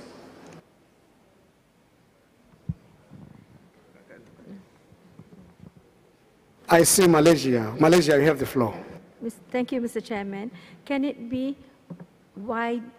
disseminate this review widely, including stakeholders?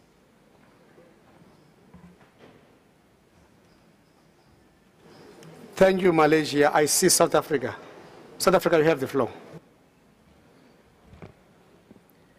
We would like to propose dissemination to relevant stakeholders. Thanks, Chair. Thank you, South Africa. Relevant stakeholders. We have now widely and relevant stakeholders. UAE, you have the floor. شكرا سيد الرئيس. احنا نعتقد ان المسألة قربت على الحل، يعني هي لا اعرف لماذا ما هي المشكلة بين ان تنشر وتوزع على اوسع نطاق او ان نقول all relevant parties.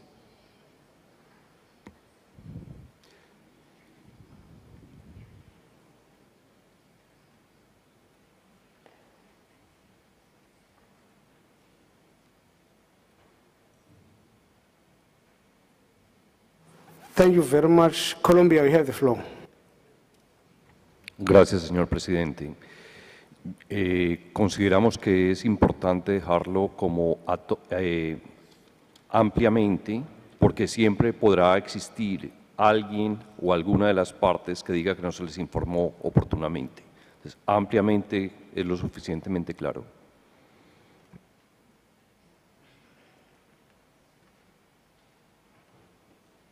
Thank you, Colombia. France, you have the floor. Merci, Monsieur le Président. Dans un souci de simplification, je veux simplement faire remarquer que dans l'expression « à faire connaître » est contenu le plus largement possible à toutes les parties prenantes pertinentes. s'engage à faire connaître, ça suffit.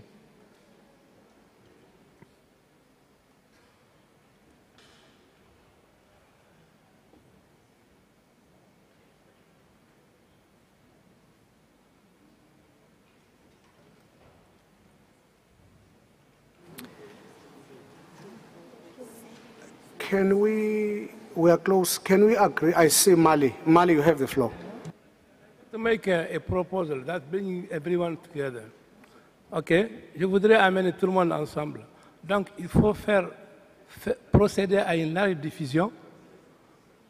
Quand on dit large diffusion, il y a toutes les parties prenantes. Mais principalement, les parties prenantes, je veux dire, procéder à une large diffusion, y compris ou bien en donnant la priorité aux parties prenantes. Tout le monde est là-dedans. Parce que ce problème, le problème peut surgir aujourd'hui au Mali, demain ça va être en Tanzanie, un autre jour en France, donc tout le monde est concerné. Tous les États parties sont concernés, y compris également les industriels. Merci.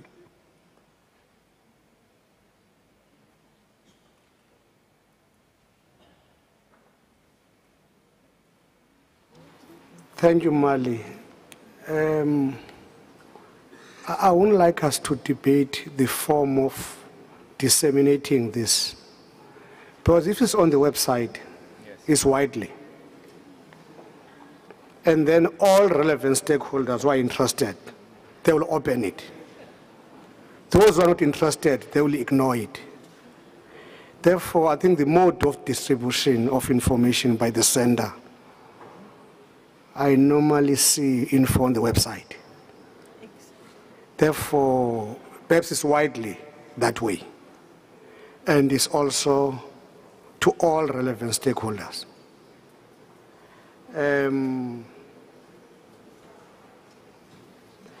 Perhaps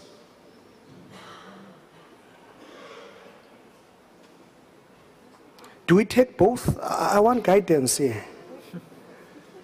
Widely and all relevant, but we know the mode of distribution is, or dissemination is through website and other means. I see Switzerland. Switzerland, you have the floor.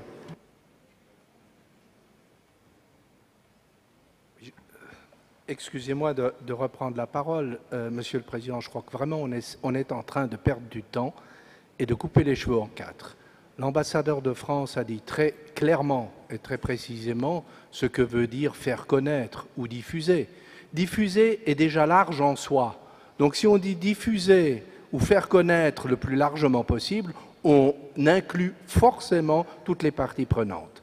Donc je propose que l'on dise de manière brève et que ce texte soit lisible, invite le Centre du patrimoine mondial à diffuser ou faire connaître cette étude le plus largement possible. Point final.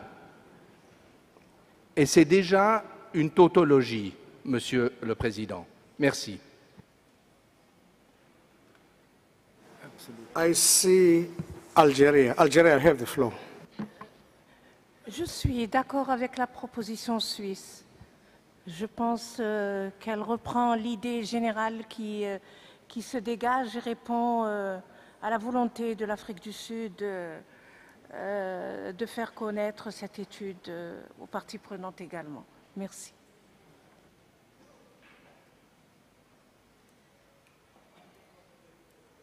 Thank you, Algeria. Can I request the Secretariat to remove the last bit up to possible and then remove everything? Put a full stop there. After possible. Full stop. How does it look? That way.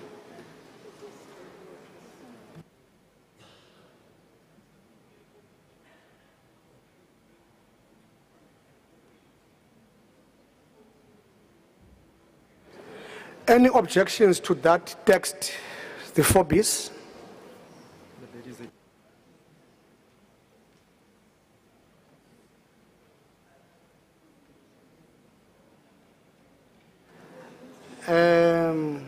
Okay. If yes, that's it. It's cleaner now.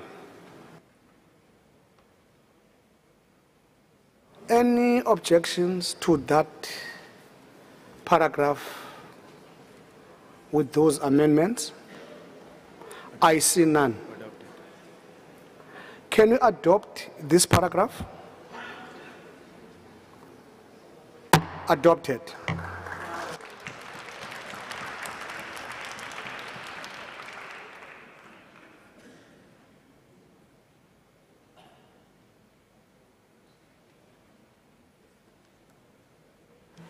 Can we move to paragraph 5, Rapporteur?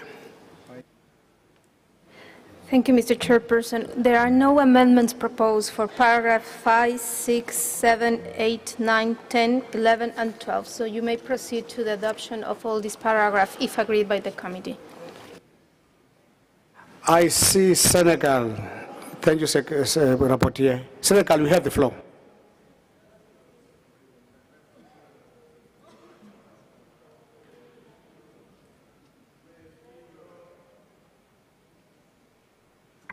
Voilà, excusez-moi. Voilà, donc sur ce nouveau 5, j'ai un problème. C'est quand on demande à ce que les États partis garantissent. Je pense que le mot est très fort et même inaccessible parce qu'on ne peut pas garantir de se prémunir contre des catastrophes. Je crois que le mot est fort. Et j'aurais suggéré qu'on remplace catastrophe par qu'il s'efforce de prendre en considération les risques. Ensuite, qu'on élimine, sont envisagés de façon adaptée. Ça donnera donc comme texte, réitère sa demande aux États partis afin qu'ils s'efforcent de prendre en considération les risques de catastrophes, y compris celles provoquées par l'homme, tels que les conflits, l'instabilité politique, etc. Merci.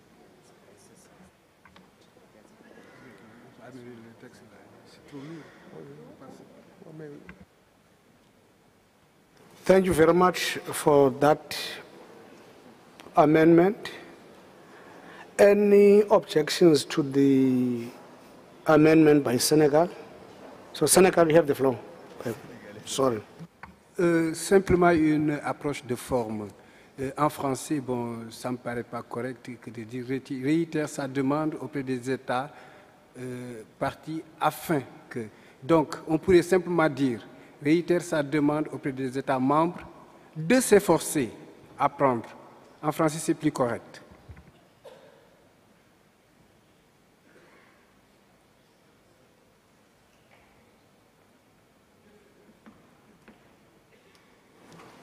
Thank you, Senegal. I say India. India, you have the floor. S'efforcer à prendre, oui. De s'efforcer à prendre.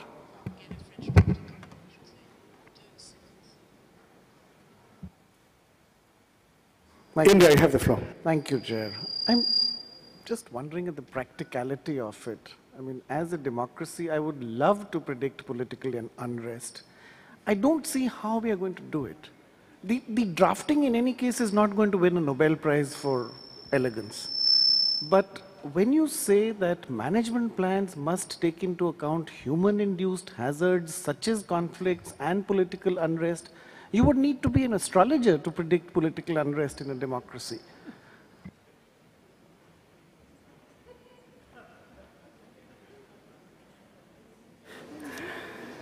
Thank you, India. Political unrest.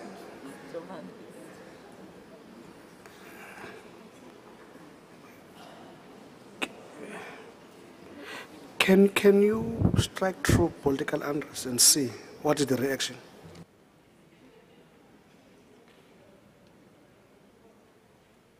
Okay, how does it look?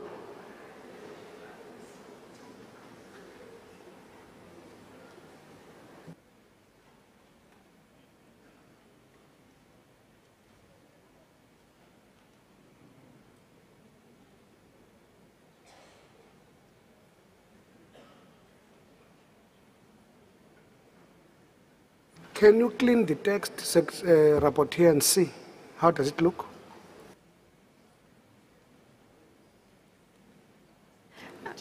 Mr. Chairman, the people working at the computers, I think they have already erased the phrase that mentioned the ambassador of India.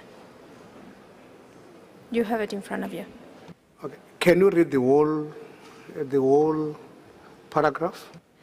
Paragraph 5 reiterates its request to state parties to make every endeavor to take into consideration, I will say, disaster risk without the "the", including from human-induced hazards such as conflict in the management plans and systems for the World Heritage properties located in their territories.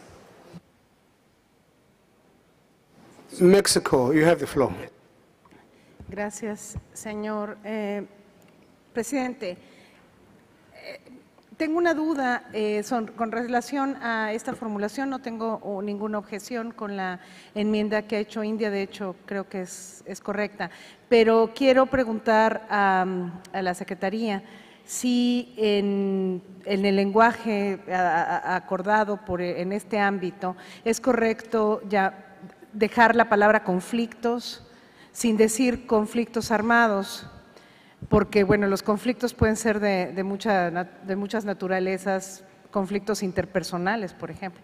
Y quiero conocer si para todos está claro de qué palabra estamos hablando, si dejamos solamente la palabra conflictos, en cuyo caso nosotros no objetaríamos incluir conflictos armados.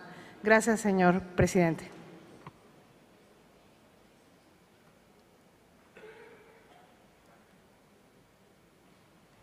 Estonia, we have the floor. Thank you. We would like to draw the committee's attention to the beginning of paragraph 5, where we reiterate a request. And then the proposals made, they modify the request that has already been put forward at some point in time. Otherwise, we can't reiterate it. So I see it's a little bit illogical what we are doing here. Thank you.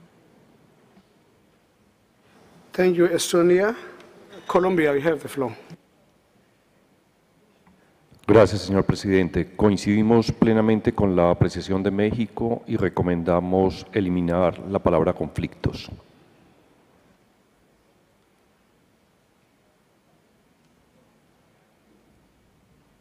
Thank you, Colombia. Rapporteur, take us through the para again. Thank you, Mr. Chairperson. Taking into account, if I understood correctly, the proposal of Estonia, I think that the paragraph should read, request state parties to make every endeavor to take into consideration this disaster risk, including from human-induced hazards, in the management plans and systems for the World Heritage properties located in their territories. Full point. Okay, the para starts with request state parties. Any objections to that proposal by Estonia and the other state parties proposed amendments?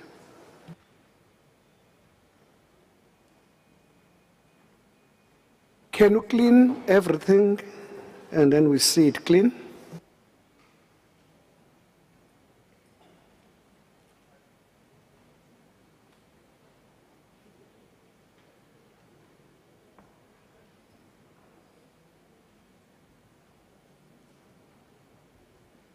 Whilst they are cleaning it, can we adopt paragraph 5 with those amendments? I see no objections. Paragraph 5 adopted. We were going through many paragraphs. Perhaps, Rapporteur, let's take them one by one. Go to para 6. Paragraph 6, Mr. Chairperson. requests the World Heritage Center, with the support of the advisory bodies, to continue working with global and regional institutions involved in disaster risk management, with an aim to mainstream a concern for heritage within their policies and programs, as well as in the UN-led processes such as the Post-Disaster Needs Assessments, PDNA. No amendment to this paragraph, Mr. Chairperson. Thank you very much. Can we adopt paragraph 6?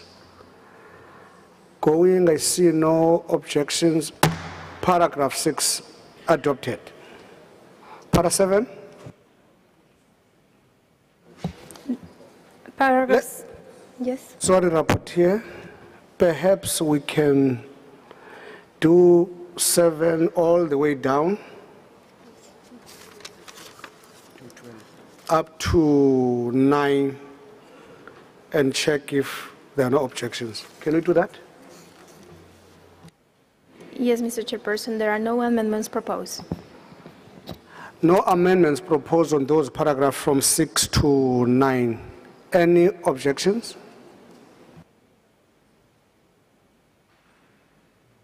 I see 9, para 7 to 9 adopted.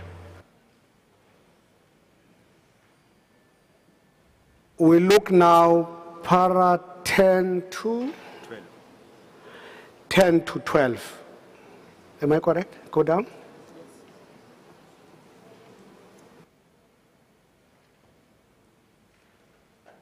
Para 10 to 12. Any objections on those paragraphs? I see none. Those paragraphs adopted.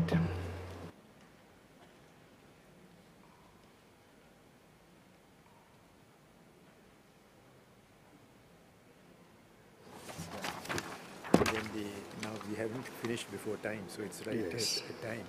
In fact, we are a bit late now, so you can. I close see it. none. Before closing, give to Secretariat. Therefore, draft decision 36(7)(c) is adopted as amended.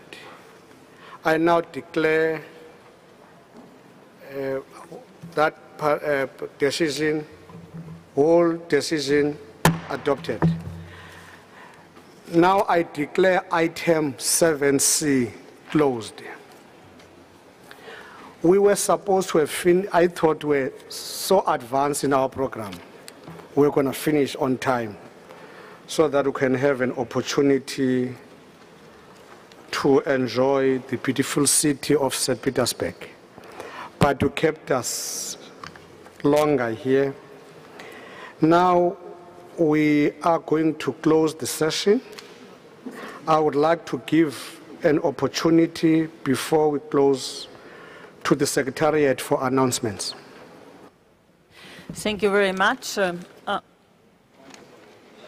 So there's a point of order from Honorable Mr. India. Chair, I'm sorry, but we left one item unattended. My understanding is that the World Heritage Center will not now send papers from third parties, other organizations, and you do not need an amendment for that. No. So if that is clear, I'm fine. Thank you, Chair.